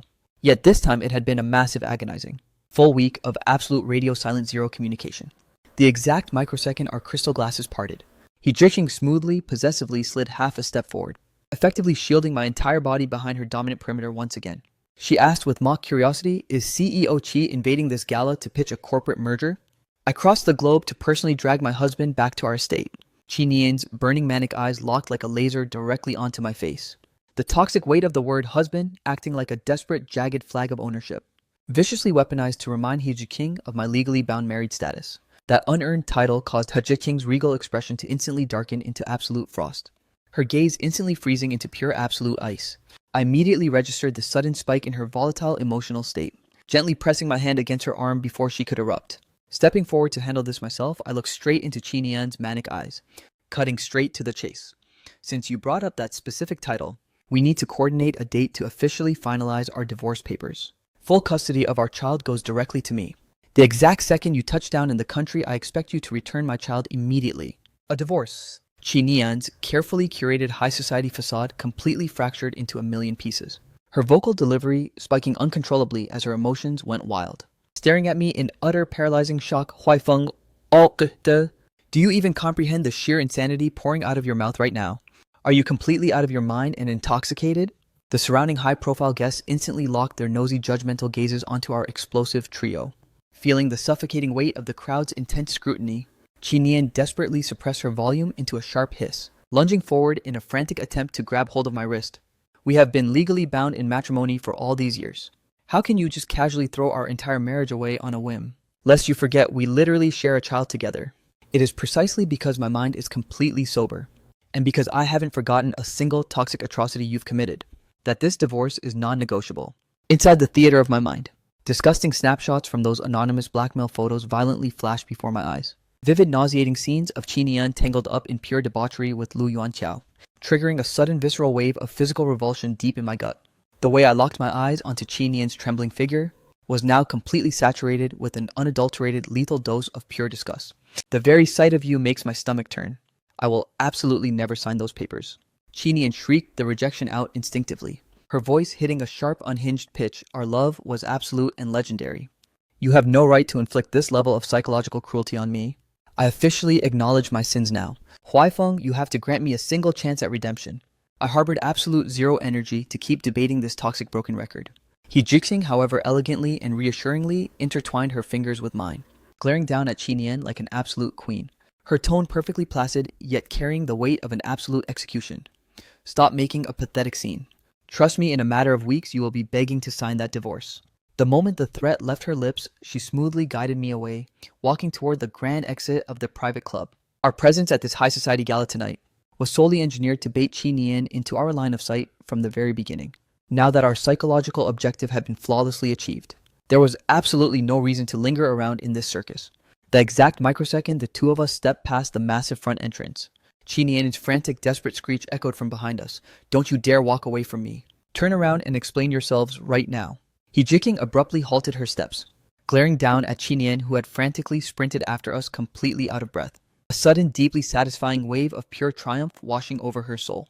To drive the dagger in deeper, she locked her fingers around mine even tighter, intertwining our hands perfectly, in an absolute, undeniable display of pure intimacy. The two of you are committing literal infidelity. Chi Nian's eyes locked like a vice onto our intertwined fingers, an overwhelming surge of toxic jealousy threatening to consume her entire consciousness. Her vocal cords violently vibrating with unadulterated rage. Miss, I highly doubt an elite heiress like you would stoop so low as to play the homewrecker. I let out a cold, dismissive chuckle and instantly intercepted the conversation, my tone dripping with sheer, unadulterated mockery. The actual textbook definition of infidelity is something you should comprehend better than anyone on this planet, CEO Chi. After all, you're the one who actively hopped into bed with Lu Yuanqiao, and then pathetically chalked it up to a temporary lapse in judgment. But as for the bond between us, I paused, intentionally locking eyes with He Jiqing, my gaze softening with genuine warmth. Our hands are completely immaculately clean, the second those words left my lips. I completely stopped validating the unhinged woman hyperventilating behind us, striding away shoulder to shoulder with He Jiqing, our footsteps entirely unwavering, leaving Chi Nian completely frozen and paralyzed dead in her tracks. Her solitary silhouette stretched out by the moonlight into a pathetic, elongated shadow, looking exactly like an abandoned, decaying monument. The moment we safely retreated inside the luxury vehicle, the suffocating emotional trauma I had been actively suppressing finally began to fracture outward. Slowly unbuckling that oversized structured designer hat, I exposed a pair of eyes that were completely bloodshot with profound exhaustion and deep-seated grief. even while standing before a fiercely protective ally like He Ji-king. I was utterly incapable of fully camouflaging the agonizing torment tearing through my soul. That high-stakes public psychological warfare had drained every single drop of my remaining stamina. What if her toxic ego absolutely refuses to sign those divorce papers? I collapsed heavily against the premium leather seat, my vocal delivery sounding completely hoarse and raspy. What exactly is this flawless master plan you kept promising me earlier? I was never genetically wired to act like a pathetic, clingy ex who begs for scraps. Back in our youth, just to secure the legal right to wed Qin, I went as far as staging an intense hunger strike at the family estate, viciously weaponizing my own mortality against my parents, which remains the single most unhinged, rebellious stunt I have ever pulled in my entire existence. But cut to the present day, I am an official father with a child depending on me. I am no longer that reckless, impulsive teenager, nor am I driven by childish whims. And I absolutely refuse to incinerate my self-respect by engaging in a toxic, endless circus with her. That level of desperation is just too pathetic and humiliating. The heavy question hovered in the air for an eternity without receiving a counter-response. I slowly pivoted my head to check on He Ji-king, only to discover that she was actively staring back at me, with an incredibly bizarre, unreadable expression glazing her eyes. Buried deep within that heavy gaze was a dark, exhilarating spark of pure manic energy, blended perfectly with a deeply calculated, highly provocative undertone, acting as if her brilliant mind was actively orchestrating a terrifying masterstroke. "Why exactly are you dissecting my face with that look?" I couldn't help but blurt out, feeling a sudden wave of genuine social anxiety creeping up under her piercing evaluation. He Ji-king simply let out a low, seductive chuckle, her glossy lips suddenly invading my personal space as she leaned directly in, softly breathing a scandalous whisper straight against my ear, her vocal delivery dripping with absolute playful mischief. "If your soul genuinely craves to step outside our boundaries and commit a little infidelity just like Qin did, you actually have my full enthusiastic permission." The scorching, velvety heat of her breath brushed against my sensitive skin, leaving me totally paralyzed for a solid few seconds before my brain finally computed the sheer audacity of her words. My entire face instantly erupted into a blazing crimson blush, and I frantically whipped my head away to stare out the rainy vehicle window, the tips of my ears feeling like literal molten lava. I was purely running game and mocking Qin back there. How on earth did your brain twist that into a literal proposition? Noticing that my entire psychological defense had collapsed into pure adorable embarrassment, He Ji-king mercifully decided to cease her playful targeting, instantly pivoting back to a dead serious executive tone regarding your face. "After we execute one final clinical session, we are officially cleared to return to the homeland. As for the messy legal divorce, you can fully relax your mind. I'm going to manipulate the chessboard so flawlessly she will be begging to sign those papers." My tactical playbook is absolutely endless. I harbored absolute, unshakable faith in He Ji-king's cutthroat corporate finesse, fully aware that her lips never uttered a single promise her hands couldn't deliver. Consequently, I gave her a soft, deeply trusting nod of approval. Over the agonizing sequence of the next few days, Qin somehow managed to black market hack or illegally purchase my exact itinerary, relentlessly stalking my perimeter from a calculated, lingering distance. But under the ironclad high-level security detail He Ji-king had deployed around me, she possessed absolutely zero windows of opportunity to even breathe a single syllable in my direction. This exhausting deadlock persisted until the exact second I finalized my absolute last medical session, stepping out past the glass doors of the premium clinic, only to be greeted by a sudden violent downpour of torrential rain. Because He Ji-king was currently trapped handling an emergency high-stakes corporate crisis, she was forced to remain inside the luxury vehicle hosting a secure long-distance video conference. And that microsecond of separation was the exact brief vulnerability Qin had been starving for. On this specific afternoon, I hadn't bothered wearing my structured designer hat, leaving my entire facial structure completely exposed to the elements. Qin's eyes locked onto me, processing the image with absolute jaw-dropping clarity. The skin coating my cheek was completely flawless, smooth, and hyper-refined. That gruesome jagged scar she had historically weaponized to justify her disgust had completely vanished into thin air, leaving zero trace behind. I had literally been restored to the exact breathtaking masterpiece that had hijacked her heart the day we first met. She stood completely paralyzed, staring at that flawless visage like an absolute zombie, her consciousness involuntarily drifting back through the timeline to years ago. Huai Feng. Screaming my name, she recklessly charged forward straight into the freezing downpour, her hand instinctively extending outward in a pathetic attempt to shield my head from the rain, desperately trying to reenact the sweet protective dynamic from our early dating phase. But when I forced my brain to critically look back at our timeline, the version of her from that nostalgic past had honestly never shielded me from a single literal or metaphorical drop of rain. Just like the miserable reality of our dynamic, our entire marriage had long since been utterly decayed, soaked in rot, and frozen to the core. I executed a completely calm, entirely unbothered, half step backward to re-establish my boundary, locking my dead frozen eyes directly onto her pathetic figure. My voice carried absolute zero warmth. Why on earth haven't you fled back to your own country yet? According to the latest intelligence briefs, He Jiaqing had recently implemented an aggressive monopoly hijacking a massive chunk of Qinian's corporate revenue streams. The Qi Corporation was currently hemorrhaging staff as elite employees mass resigned. Their high-stakes joint ventures were collapsing like dominoes, and their corporate liquidity was locked in a fatal death spiral. If Qinian didn't frantically jet back across the globe to salvage the absolute wreckage of her board, the entire family empire would undoubtedly implode into dust in a matter of weeks.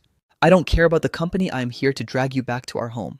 Qinian's manic eyes were absolutely overflowing with a profound, desperate performance of love. If she had manifested this exact energy a mere 24 months ago, the pathetic, broken version of me would have probably dissolved in tears and instantly wiped her slate clean of every toxic atrocity. But cut to the current timeline, the pieces of the board have permanently changed. Home, I let out a jagged, incredibly mocking laugh. Throughout this agonizing stretch of time, the traumatizing footage of my innocent child being violently ripped out of my arms has replayed like a horror movie in my psyche every single night. My desperate throat-shredding screams for help, your completely detached, mercilessly cold expression while watching it happen, and Lu Yuanqiao's disgustingly arrogant, mocking laughter. Every single horrific microsecond is permanently burned into the deep tissue of my soul. The exact second the concept of our child was weaponized, Qinian was instantly struck completely mute, her mouth hanging open. She frantically threw her hand into the air, desperately attempting to swear a solemn vow. I swear on my life I will locate our infant and personally bring them back into your arms. Before the final syllable could even escape her lips, a violent, deafening crack of thunder tore across the darkened sky. Qinian instantly froze, completely paralyzed by the ominous sound, while the bitter, self-deprecating smirk twisting my lips only grew exponentially darker. Right at that precise cinematic microsecond, a pair of radiating warm hands gently and securely rested upon my drenched shoulders. The car is ready, let's leave this circus. He Jiqing's vocal delivery was dripping with absolute velvet tenderness, completely refusing to grant Qinian even a microscopic fraction of her attention. Yet the exact moment we glided past Qinian's shivering figure, she deliberately and clearly leaked our high-stakes itinerary for the evening. Our international flight tonight has been officially delayed by a 30-minute window, so we can luxury lounge a bit longer before we permanently take off. The exact second the two of us vanished into the distance, Qinian looked as if a bolt of lightning had suddenly struck her memory, frantically whipping out her smartphone to book herself a premium ticket on the exact same flight. Yet the catastrophic reality of the Qi Corporation's downfall was infinitely more lethal than anything Qinian could have ever anticipated in her worst nightmares. She had foolishly assumed that simply jetting back in time to personally pilot the damage control would be enough to weather this brutal financial storm. But based on the real-time forensic data pouring in, her entire multi-million-dollar enterprise had been systematically cannibalized into a hollow shell. Her absolute elite core executives had been ruthlessly headhunted. Her multi-year VIP clients were terminating contracts left and right, and her operational capital chain was stretched to its absolute breaking point. The second she retreated into her dark luxury estate, Qinian went a full 24 hours without closing her bloodshot eyes for even a single microsecond, viciously ripping at her own hair in pure unadulterated manic panic. Yet her drained brain completely utterly failed to engineer a single viable strategy to inject quick capital and reverse the damage in the short term. Those high-profile industry allies who historically would have leaped at the chance to bail her out acted as if they had received a coordinated, terrifying warning from a much higher power, treating her incoming calls like a literal plague to be avoided at all costs. They either ghosted her completely or mumbled 2 seconds of corporate platitudes before slamming the phone down. In a final desperate gamble, Qinian liquidated every single drop of her personal offshore assets.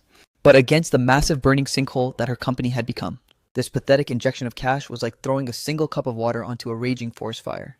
She was on the absolute precipice of failing to even clear her basic employee payroll. Right at the exact millisecond, she was spiraling into absolute pitch-black despair. Just as her psyche was completely preparing to throw in the towel, He Jiqing's caller ID suddenly illuminated her vibrating phone screen. CEO Qi.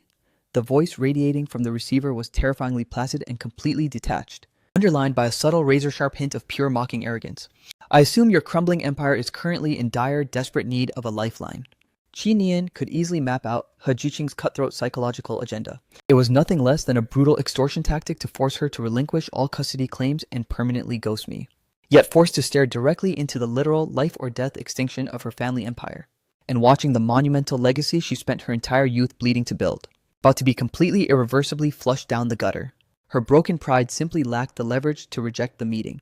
The second the two high-profile titans locked down an exclusive rendezvous location, Qin Yin hauled her exhausted body up and dragged herself out past the front door, her footsteps completely unstable and hollow, feeling exactly like a zombie walking through a surreal, weightless void.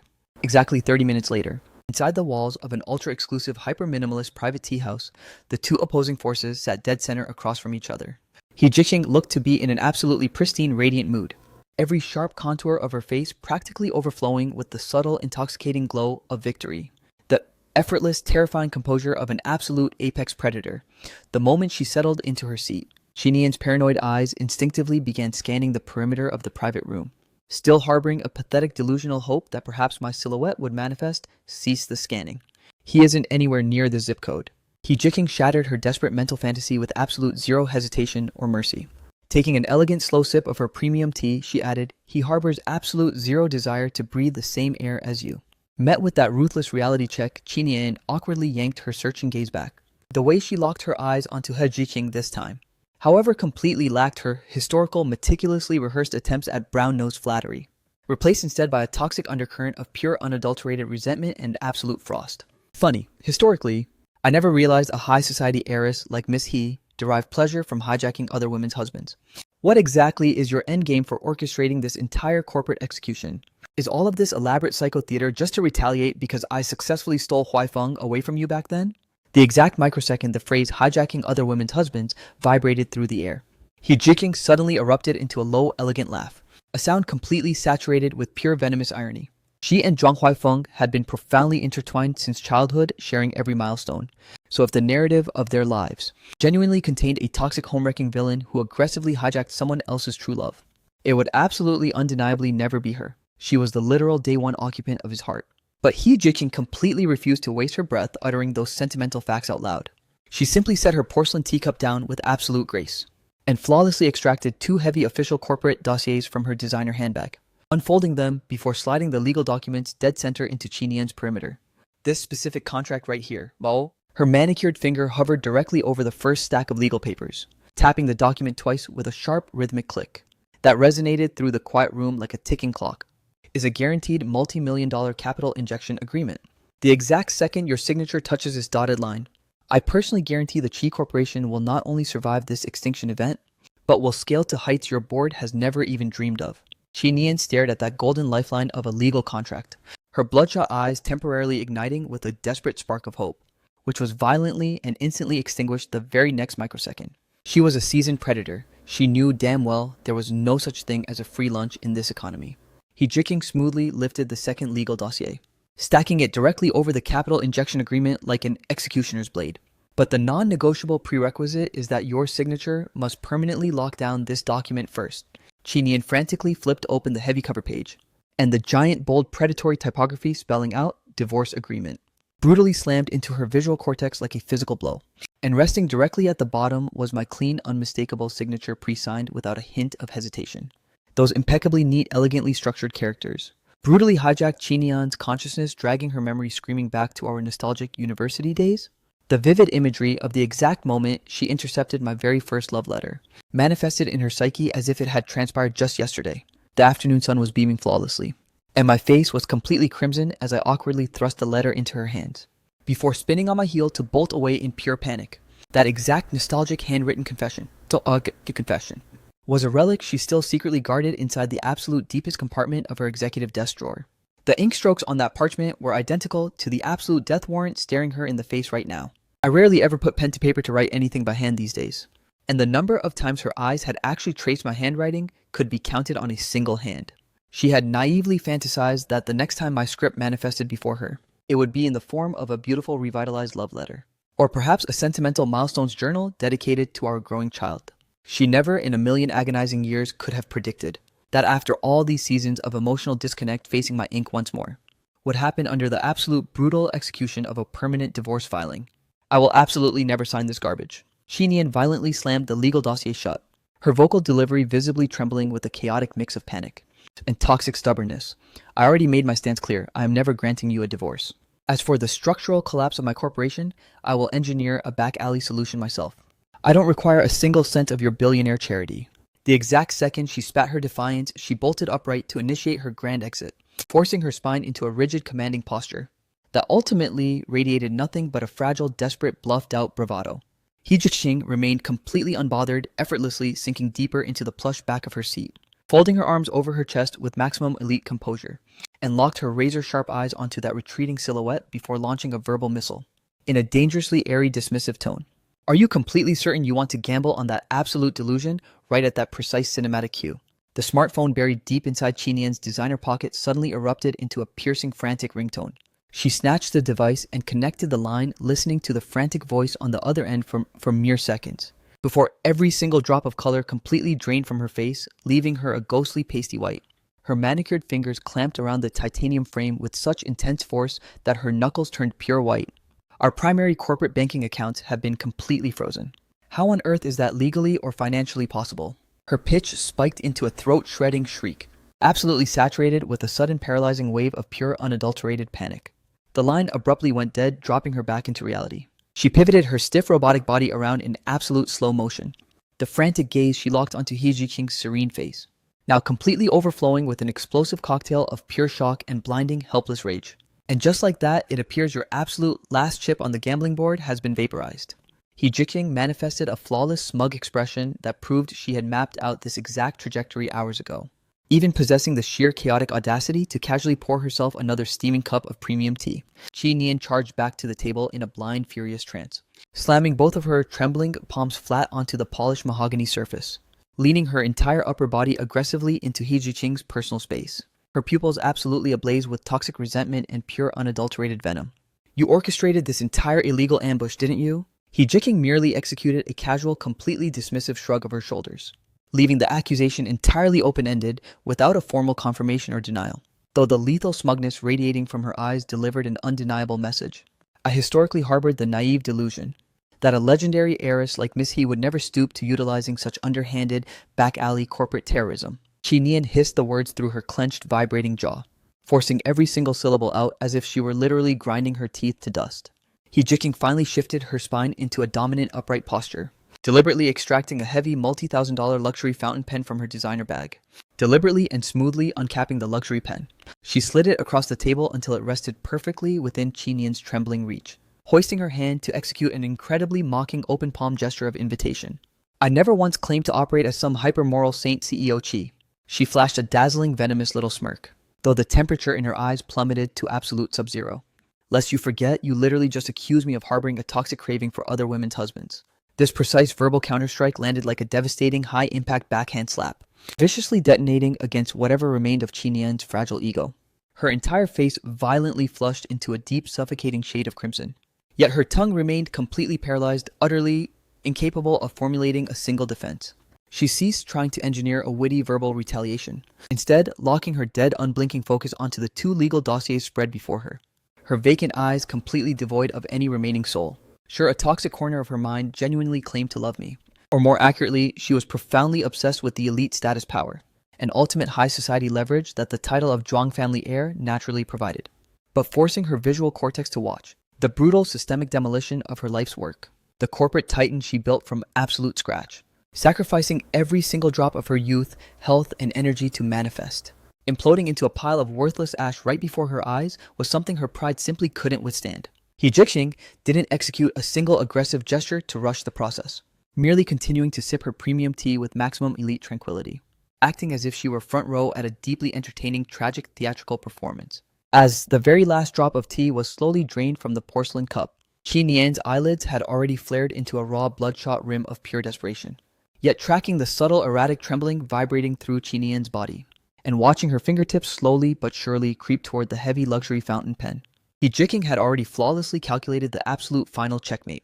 All signed, Qi Nian barely exhaled those two devastating words, the vocal delivery so incredibly faint it sounded like a dying breath, absolutely heavy with an eternal weight of exhaustion and total defeated capitulation. In a sudden frantic burst of motion, she snatched the luxury pen, practically shutting her eyes tight to block out the reality, and aggressively slammed her signature across the dotted line of the divorce agreement. The ink strokes were incredibly chaotic and messy, underlined by a desperate, resentful pressure that nearly ripped right through the heavy paper. He Jiqing executed a meticulous line-by-line inspection of the binding legal document, and the exact millisecond she verified the absolute finality of the signature, The victorious smirk carving her face stretched exponentially wider. It was the unadulterated, intoxicating smile of a supreme conqueror who had just achieved total annihilation. A pleasure doing business with you. She smoothly filed away the legal dossiers, her vocal tone instantly snapping back to a cold, professionally calculated corporate etiquette. The emergency bailout funds will be fully wired into your primary corporate account within a 72-hour window. Here's to hoping your crumbling firm manages to successfully salvage whatever legacy remains. The moment that final empty corporate platitude left her lips, He Jiking locked a piercing gaze onto the completely shattered, pathetic figure of Qinian, who looked as if a literal siphon had just violently vacuumed every ounce of life force directly out of her soul. Suddenly, she let out a sharp, mocking chuckle as she rose to her feet and glided directly past Qinian's trembling frame. She leaned down ever so slightly, projecting her voice into a lethal low frequency meant strictly for the two of them, enunciating each cold syllable with absolute precision. Qinian, it turns out your so-called undying love is incredibly cheap after all. The exact moment she secured that freshly signed binding divorce dossier, He Jiking's absolute top priority was dragging me out to purchase an outrageously expensive high-end wedding band. She then immediately deployed to the Zhuang family estate without a single pause, acting as if she couldn't tolerate another microscopic second of delay. The entire strategic execution was unfolding flawlessly, completely bypassing our wildest expectations. And just like that, our official wedding date was aggressively fast-tracked, locking down a rushed yet seemingly picture-perfect timeline. It was scheduled to detonate by early next month. I originally intended to put a temporary break on the upcoming nuptials, wanting to at least locate my missing infant and let my psychological trauma genuinely stabilize. But He Jiking operated with absolute storm-like executive efficiency, impatiently orchestrating a massive high-profile press conference to break the news. Standing dead center before the media elite, she publicly detonated the announcement of our marriage, confronted by the chaotic perimeter of blinding high-intensity camera flashes that threatened to scorch our retinas. She thoughtfully hoisted her manicured palm to shield my eyes from the glare, her sharp pupils overflowing with a deeply possessive protective instinct. This precise, hyper-romantic microsecond was aggressively captured by dozens of photojournalists in endless high-definition frames, dominating both the elite finance and mainstream entertainment sectors as the absolute front-page headline for 3 consecutive days. The ultimate merger of He and Zhuang empires. The high society gala of the century. Childhood soulmates finally sealed their destinies. A broken romance healed into a legendary masterpiece. The sensationalized headlines grew exponentially more dramatic with each passing hour. I stood firmly anchored right by her side, styled in a flawless, bespoke designer suit she had personally curated for my frame, my face holding a socially appropriate yet noticeably stiff manufactured smile. The relentless camera flash bombardment made me visibly uncomfortable, but He Jiking locked her fingers securely around my hand, surging a wave of genuine warmth and unshakable stability into my veins. I knew deep down this was her grand strategic methodology, to broadcast my absolute return to the global stage, while simultaneously severing the absolute final microscopic thread of possibility between me and Qinian. Right around that exact same timeline, Qinian officially received the massive contracted bailout wire transfer. Her crumbling corporate empire was temporarily granted an emergency lifeline, allowing her board to catch a desperate breath of air. Yet the literal love of her life was now permanently and irreversibly wiped from her future. Qinian rapidly spiraled into a daily routine of drowning her psychological sorrows in premium alcohol at home, her colossal multi-million-dollar luxury villa now feeling completely hollow dead and freezing cold. She would frequently hyperfixate on the absolute final remaining couple of Polaroids featuring her and Zhuang Huaifeng together weeping bitter, pathetic tears. Pure unadulterated regret gnawed away at the inner lining of her heart like a nest of venomous vipers. This depressing routine persisted until one rainy afternoon when her massive front door was violently, brutally pounded on. The unexpected, uninvited guest was none other than Lu Yuanqiao, the absolute second he breached the threshold into the living area. Lu Yuanqiao slowly peeled away his black face mask and heavy designer hat, exposing a grotesque, jagged laceration that completely severed his left cheek. A genuinely horrific stomach-churning scar. The raw, uneven surgical stitch marks looked exactly like a giant centipede, disgustingly crawling across what used to be his delicate boy-next-door visage, leaving him utterly deformed and repulsive. I know you two are officially divorced now. He locked his manic stare dead center onto Qinian's unkempt figure, his pupils a volatile cocktail of unhinged psychological delusion and deep-seated toxic resentment. So tell me, now that the trash is cleared out, are we finally legally free to get married? Throughout this entire agonizing stretch of time, he hadn't managed to catch a single glimpse of Qinian, left completely abandoned, entirely isolated, inside a freezing, sterile hospital ward to suffer through the endless agonizing recovery alone. The physical agony throbbing in his flesh was absolute zero compared to the psychological mutilation in his mind. He was caught in a loop of fiercely loathing Qin Yan's absolute heartlessness from the deepest chambers of his soul, while simultaneously being hijacked by a toxic obsessive craving to crawl back into her good graces. This psychological warfare was rapidly driving his sanity over a literal cliff. Qin Yan executed a deeply exhausted, completely lethargic lift of her eyelids to glance at Lu Yuanqiao, her focus lingering on the disfiguring track mark across his face for a split microsecond. And a flash of unadulterated, deeply hardwired revulsion flickered across her eyes before she instantly ripped her gaze away in complete disgust. She didn't even bother formulating a logical response to his pathetic question, mechanically grabbing the bottle to pour herself yet another massive glass of liquor, slamming it back in a single desperate gulp. Her movements were entirely numb like a corpse on autopilot. Just take a literal look at yourself. Look at the absolute pathetic wreck you've become. Lu Yuanqiao aggressively charged across the room, viciously snatching the crystal glass directly out of Qin Yan's weak grasp, and violently hurled it onto the hardwood floor. Lest you forget, you are officially a biological mother now. How can you possibly justify rendering yourself this utterly, disgustingly pathetic looking, like some teenage kid crying over an adolescent breakup? Yeah, gifsheko. The high-pitched, piercing shatter of exploding glass resonated through the mansion, sending dark red liquid splattering aggressively across the designer rugs. The sheer violence of that sonic impact finally forced a microscopic spark of awareness back into Qin Yan's brain. She blinked, staring blankly at Lu Yuanqiao's shaking frame, her toxic mind beginning to aggressively process the words he had just shouted. Suddenly, it was as if a blinding bolt of inspiration had forcefully rewired her consciousness, her muddy alcohol-soaked pupils rapidly sharpening into absolute laser-focused clarity, her demeanor elevating into an almost manic state of euphoria. Yes, you are absolutely 100% correct, she mumbled to herself in a crazed whisper, using the armrest of the luxury sofa to forcefully hoist her unstable body upright. I am a biological mother, and Huaifeng is undeniably the legal father of our flesh and blood. He can harbor all the absolute hatred in the world for me, but he could never in a million years abandon or despise his own innocent child. In this entire world, there is absolutely no father who would look at his own seed with pure apathy. Qin Yan repeated these frantic words in a state of absolute unhinged delirium, acting as though she had just firmly grabbed onto her absolute last saving lifeline. A mere fraction of a second later, she violently snapped her laser focus onto Lu Yuanqiao, screaming at the top of her lungs, her vocal cords completely raw and raspy. Where is the infant? Borasil. Hand over my child this instant. This time around to permanently guarantee Lu Yuanqiao couldn't pull off another toxic stunt. She aggressively beat him to the punch, snatching a razor-sharp paring knife from the marble coffee table. The vibrating, dangerous tip of the blade pointed dead center at Lu Yuanqiao, her pupils overflowing with absolute homicidal ferocity. Lu Yuanqiao stared at Qin Yan in complete utter disillusionment, his eyelids rapidly welling up with thick, pathetic tears. This was the exact woman who once shared his bed in ultimate intimacy, the lover who repeatedly swore an undying oath of devotion to him. Yet, right now, she was weaponizing a lethal blade directly against his throat. This catastrophic realization subjected his psyche to an absolute unmitigated emotional execution, rendering a psychological trauma thousands of times more agonizing than when the open wounds on his face were rotting.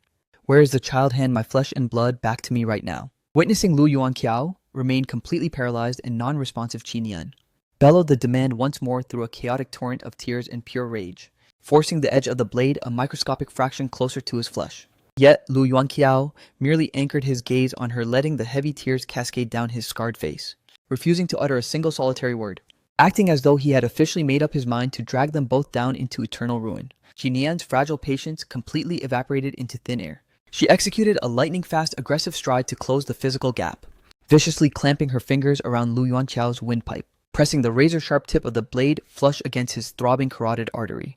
Violent blue veins aggressively bulged across her entire body, her facial features contorting into a grotesque demonic mask of pure madness. I am granting you one absolute non-negotiable final opportunity. Return my child to my arms right this second, and we can smoothly sever our ties and execute a clean mutual parting. Otherwise, do not blame me when I permanently paint this room with your blood. A clean mutual parting, though. Lu Yuanqiao let out a chilling, deeply mocking sneer, staring back into Qin Yan's crazed eyes with a matching reservoir of toxic, deep-seated hatred, his voice raspy and strained under the suffocating chokehold. Qin Yan, I explicitly warned you from the absolute beginning of this game that you would never under any circumstances walk away from me completely unscathed. Even if you choose to slice my throat and execute me right here today, I will firmly lock my arms around your soul and drag you straight down to hell with me.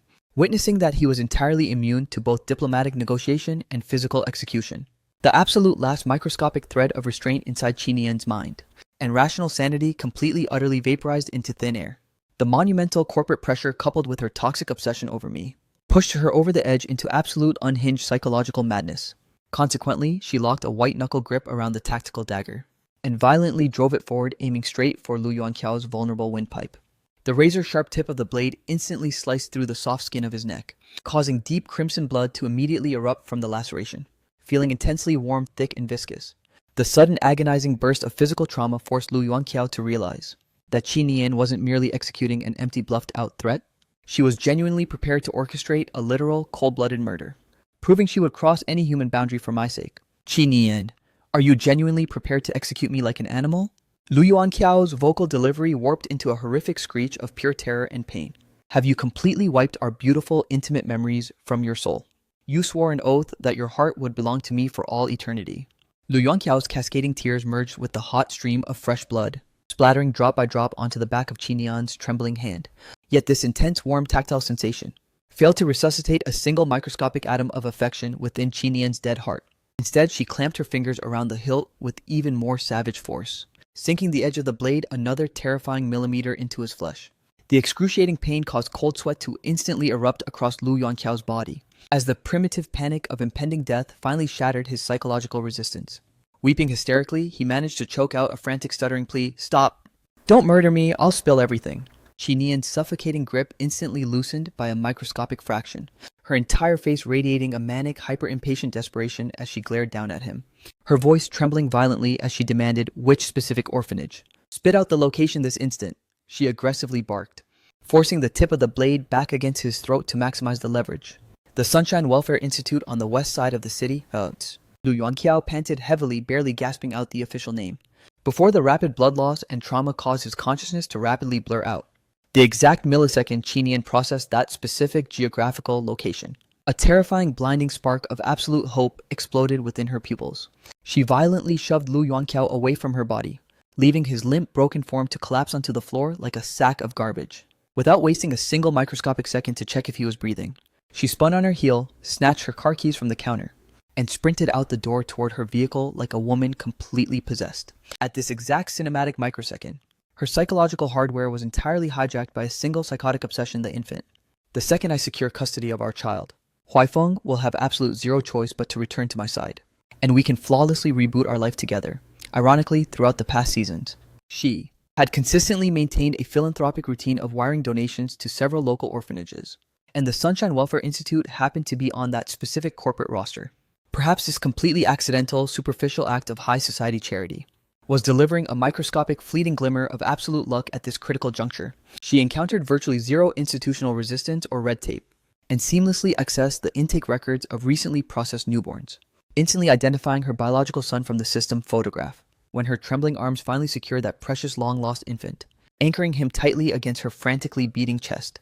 An overwhelming tidal wave of pure unreality and explosive manic euphoria viciously hijacked her entire physical form, gazing down at the innocent newborn slumbering peacefully wrapped in blankets. Qi Nian violently fluctuated between hysterical laughter and bitter weeping tears, her psychological remaining structure completely collapsing into absolute psychotic delirium. She frantically whipped out her luxury smartphone with total impatience, snapping a high-definition photograph of the sleeping infant, and with wildly vibrating thumbs shot the image directly to my inbox. "Huaifeng, I successfully tracked down and rescued our precious baby. Look at him, he's completely safe and unharmed." Her manic fingers flew across the digital keyboard, her text completely chaotic and utterly incoherent. "Let's just take our beautiful child and flawlessly reboot our life together. Okay. Our innocent baby desperately requires his real father, and my soul is completely incapable of surviving without you. I finally acknowledge the absolute gravity of my horrific sins. I am genuinely, deeply sorry for everything I've done. Please just grant me one more microscopic chance." One absolute final lifeline, my digital response materialized almost instantaneously. Yet it contained nothing but a freezing clinical sentence of pure interrogation. "What exact geographical location did you find my son in?" The absolute microsecond that infant had vanished into thin air, the elite Zhuang Empire had aggressively mobilized their massive web of high society connections, virtually ripping this metropolitan city apart from top to bottom. Yet their multi-million-dollar search had yielded absolute zero results.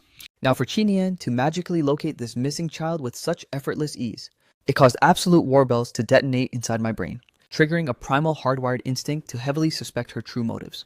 Could this entire miracle merely be another toxic, meticulously engineered trap? Qianyan, desperate to shatter my suspicion, frantically typed out a detailed line-by-line breakdown of the entire violent encounter, even snapping real-time confirmation photos of the facility's official signage and the specific internal layout of the building. The exact microsecond my eyes processed the official title of the institution, the Sunshine Welfare Institute, the pieces of the puzzle brutally snapped together in my mind, leaving a deeply bitter, toxic aftertaste in my throat. This specific institutional facility was funded and erected seasons ago by a coalition of high society corporations that held severe hostile corporate rivalries against my family. Due to those deep-seated toxic blood feuds with those elite bloodlines, the Zhuang Empire had completely blacklisted the institution from their philanthropic radar. Had absolutely nothing to do with that charitable donation campaign, leaving their structural relationship permanently frosty and intensely complicated. Later down the line, the director of that institution was thoroughly exposed for some truly disgusting, sinister behavior, even though the mainstream media coverage was aggressively and forcefully suppressed by powerful elites. Shocking rumors had already spread like wildfire through the inner circles of high society. In order to prevent our empire from getting dragged into a toxic public relations nightmare, and to avoid escalating an already volatile corporate blood feud, the elite Zhuang family subsequently made a calculated, deliberate effort to completely distance themselves from that orphanage, meaning every single one of our heavily coordinated search operations had subconsciously, systematically bypassed that entire geographical zone. And through that chaotic twist of ultimate irony, we had completely tragically blindsided ourselves, missing the absolute golden clue to saving my son.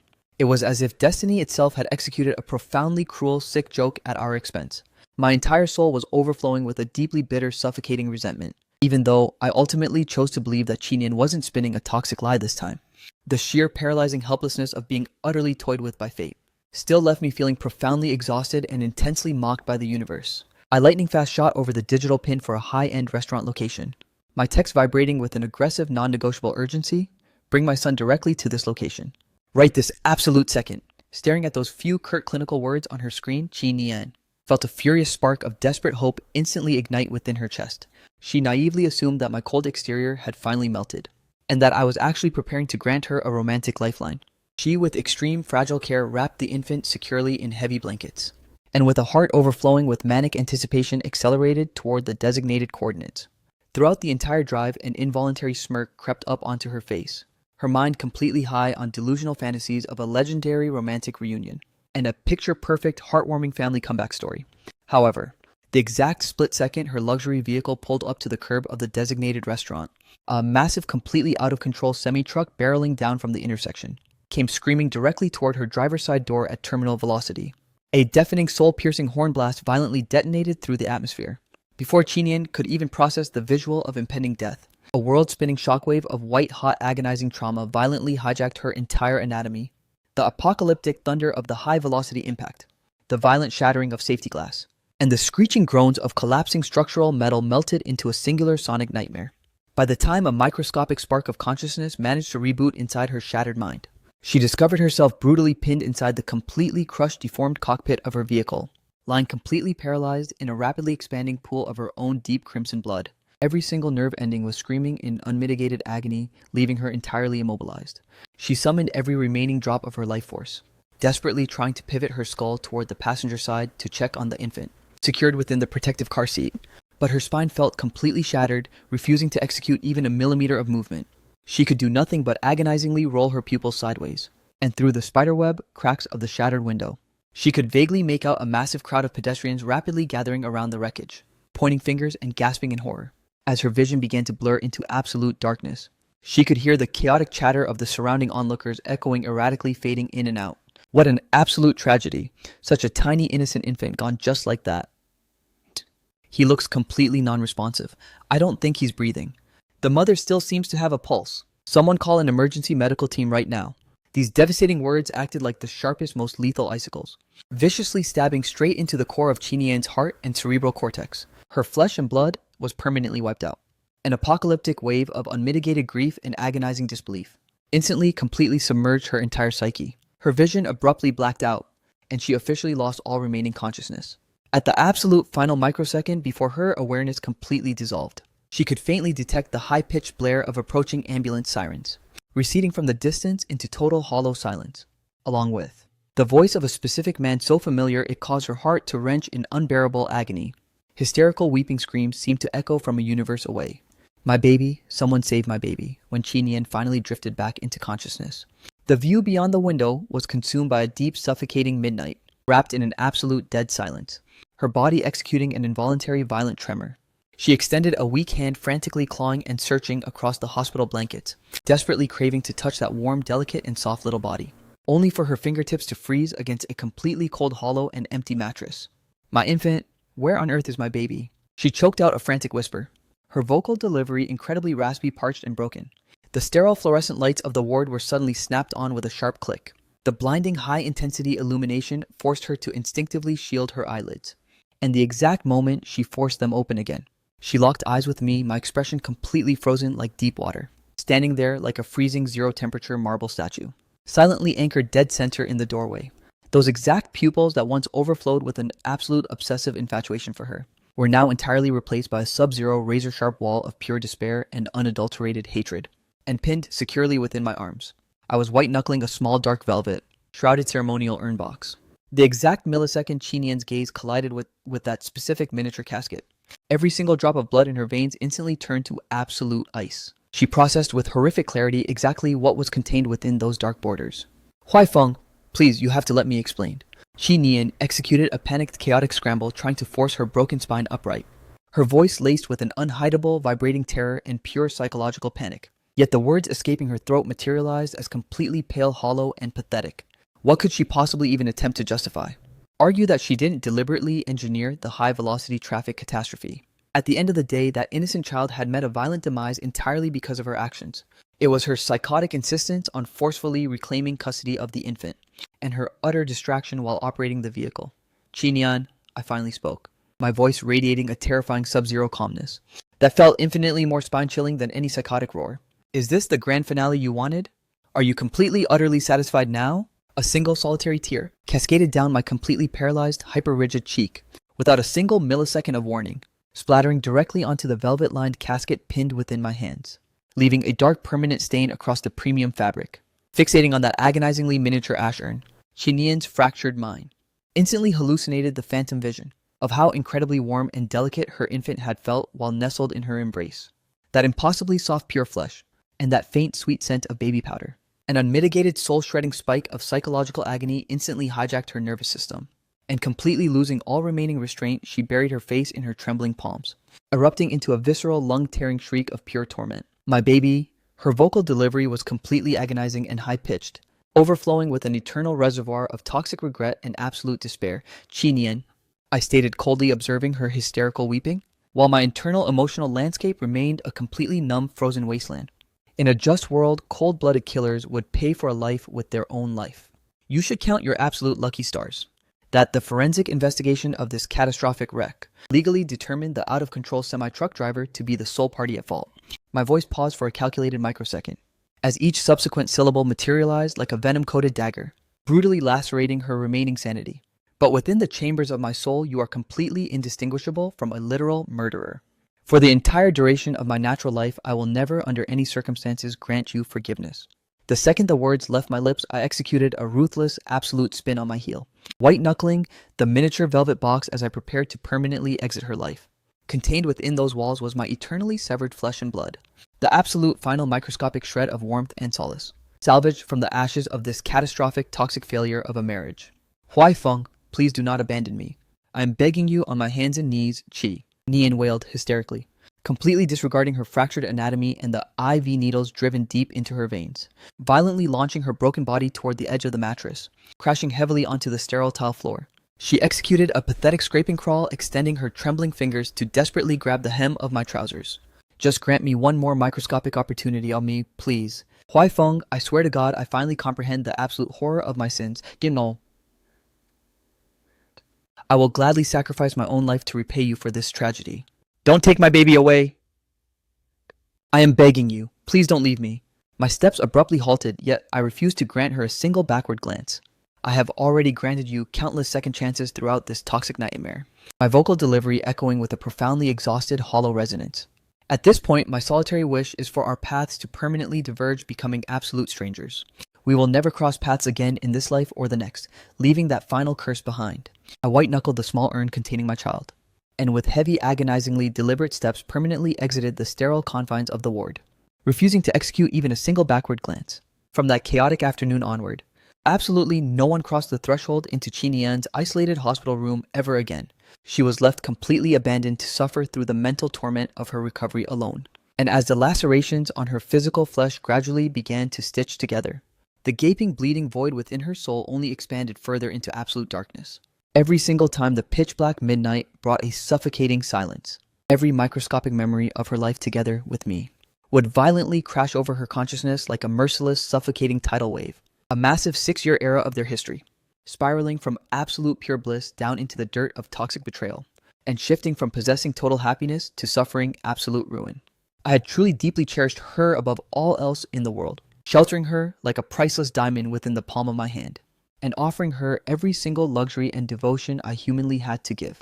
And as for me, I was undeniably the elite golden heir of the prestigious Zhuang Empire, destined for a smooth, flawless life, where the rest of high society looked up to me with absolute reverence. Yet it was precisely because of my vulnerable, completely unreserved devotion that she gradually mutated into a greedy, completely blinded monster, utterly throwing away her original morals and identity, until she ultimately, catastrophically fumbled absolutely everything. From that definitive turning point, Qi Nian was permanently, viciously haunted by agonizing nocturnal terrors. In those dreams, an infant entirely covered in fresh crimson blood would weep, interrogating her, asking her why she didn't want him, and why she was the direct cause of his horrific demise. Meanwhile, my phantom image remained eternally trapped and burning within that catastrophic fire that consumed our reality. And regardless of how hysterically she shrieked my name, or how desperately she extended her hands, I could never step out of the inferno, merely anchoring my completely disillusioned, heartbroken eyes to silently glare back at her from the flames. Finally, the designated day arrived for her to be legally discharged from the medical facility. Qinian's psychological hardware had officially broken down to the point of absolute collapse, her pupils completely hollow and out of focus, as she frequently slipped into frantic, incoherent monologues. Lu Yuanqiao, his facial features heavily wrapped in white surgical gauze, showed up to escort her out. He had only recently regained the physical strength to stand on his own 2 feet, and the horrific jagged scar across his face was officially branded onto his flesh for the rest of his days. Yet the exact millisecond her eyes processed the silhouette of the arriving man, a bizarre, almost manic spark of psychological delusion flashed within Qinian's pupils. Dragging her fractured, heavily limping leg, she frantically surged forward, viciously locking a white-knuckle grip around Lu Yuanqiao's hands. Thick tears violently cascaded from her eyes. Yet her face was plastered with a surreal, completely delusional smile. Huai Feng, I always knew you could never permanently abandon me in the dirt. I always knew your soul was still deeply, truly in love with me. You finally returned to me. Let's just go home. Let's take our beautiful baby and head straight back home. I knew it all along. Babbling hysterically, she locked a white-knuckle grip around Lu Yuanqiao, bearing her face directly against his chest, clutching him like a desperate drowning victim, grabbing onto a final saving lifeline. Lu Yuanqiao executed zero physical resistance, nor did he utter a single syllable. To clarify, the reality completely frozen as he allowed her to wrap herself around him, his hollow, lifeless eyes staring blankly into the empty void ahead. The absolute last drop of genuine romance had permanently evaporated from his soul, leaving behind nothing but a numb, toxic void and a deeply warped, psychotic obsession. But even under these catastrophic conditions, he was fully determined to remain toxically intertwined with Qinian for the rest of his natural life. After all, she was the direct executioner who had thoroughly obliterated his entire existence, his physical face, his social future, and his romantic dreams. Therefore, for the remainder of their days, they would walk hand in hand, slowly sinking into an endless ocean of unmitigated agony and mutual mental torture. Absolutely no one was getting out of this psychological prison alive. Following the formal discharge from the medical facility, Lu Yuanqiao escorted the completely unhinged, psychologically fractured Qinian back to the abandoned Qi family estate. That once magnificent, massive luxury mansion was now reduced to a hollow tomb inhabited by 2 heavily scarred, soul-shattered ghosts. As the calendar pages continued to turn, Qinian's psychological stability deteriorated at an aggressively accelerating pace. For the vast majority of her waking hours, her fractured mind completely hallucinated Lu Yuanqiao to be me, following him like a shadow through meal, sleep, and bathroom visits, refusing to leave his side, while aggressively refusing to step even a single millimeter outside the front door. Completely paralyzed by a profound primitive terror of the external world, Lu Yuanqiao simultaneously felt intensely irritated and thoroughly nauseated by her presence. Yet within this bizarre dynamic of functioning as a literal emotional placeholder, and being the anchor of her toxic, crippled codependency, he unlocked a sick, profoundly pathetic sense of absolute psychological gratification. At the end of the day, you have absolute zero choices left but to lean entirely on me, even if your broken mind has to trick you into believing I'm him. This twisted equilibrium lasted until a specific midnight, when Qi Nian, triggered by an exceptionally graphic blood-soaked nocturnal terror, abruptly bolted upright in bed gasping for air. A silver beam of moonlight sliced through the narrow gap in the heavy curtains, illuminating the distinct profile of Lu Yuanqiao as he sat silently by the mattress reading a book. That horrific jagged scar slashing across his cheek materialized with terrifying clarity under the lunar glow. Qi Nian fixated her eyes dead center on that mutilated tissue, her expression slowly morphing from absolute confusion into a state of sheer unadulterated horror, before ultimately morphing into a state of absolute manic hatred. "It was you. It was all your fault." She let out a bone-chilling shriek, snatching a razor-sharp paring knife off the nightstand, and without a single millisecond of hesitation brutally plunged it deep into Lu Yuanqiao. "You are the monster who thoroughly obliterated my family. You are the executioner who directly caused my infant's death. I am going to make you pay for this in absolute blood." In that horrific fraction of a second, crimson blood erupted like an arrow. Lu Yuanqiao didn't even have a microscopic window to execute a single cry or interrogation. His eyes rolling back as he collapsed heavily into an expanding pool of blood, his breathing permanently flatlining. Up until his absolute final breath, his facial features remained permanently frozen in a state of profound shock, sheer disgust, and a hollow blank look of absolute liberation. Staring blankly down at the horrific carnage, Qi Nian slipped right back into a catatonic trance, the blood-slicked blade escaping her white knuckle grip and clattering onto the hardwood floor, her footsteps completely uneven and staggering. She executed a zombie-like crawl straight into the living room, her entire physical form still heavily smeared with fresh crimson stains. The television screen was left wide open, currently broadcasting a major local midday news segment, flashing across the digital display. A massive, extraordinarily high society celebrity wedding was aggressively taking place. The groom was draped in a flawlessly tailored, pristine white tuxedo, his smile radiating an incredibly warm and brilliant energy, his pupils shining brighter than ever. The bride was swathed in a magnificent, breathtaking designer wedding gown, wearing an expression of absolute euphoria as she tightly locked her arm within his. The broadcast banner flashed in bold text, "The ultimate merger elite wedding of the century, wishing the newlywed couple eternal bliss." Qi Nian anchored her hollow gaze onto the digital screen, fixating on that specific, hyper-familiar yet completely estranged drop-dead gorgeous face, staring blankly at that overwhelming radiant exhibition of pure joy. Her pupils locked dead center, completely incapable of breaking eye contact. As she continued to witness the spectacle, she abruptly began to sync up with the romantic background music blaring from the television, tilting her skull sideways as she softly hummed along with the melody, her facial features contorting into an incredibly innocent yet deeply unsettling psychotic smirk, as if that exact high society celebration was specifically engineered for her and her beloved Huaifeng. Beyond the window panes, the afternoon sun was shining beautifully, yet its warmth could never again penetrate the walls of this hollow, zero-temperature luxury tomb permanently choked by madness and sudden demise.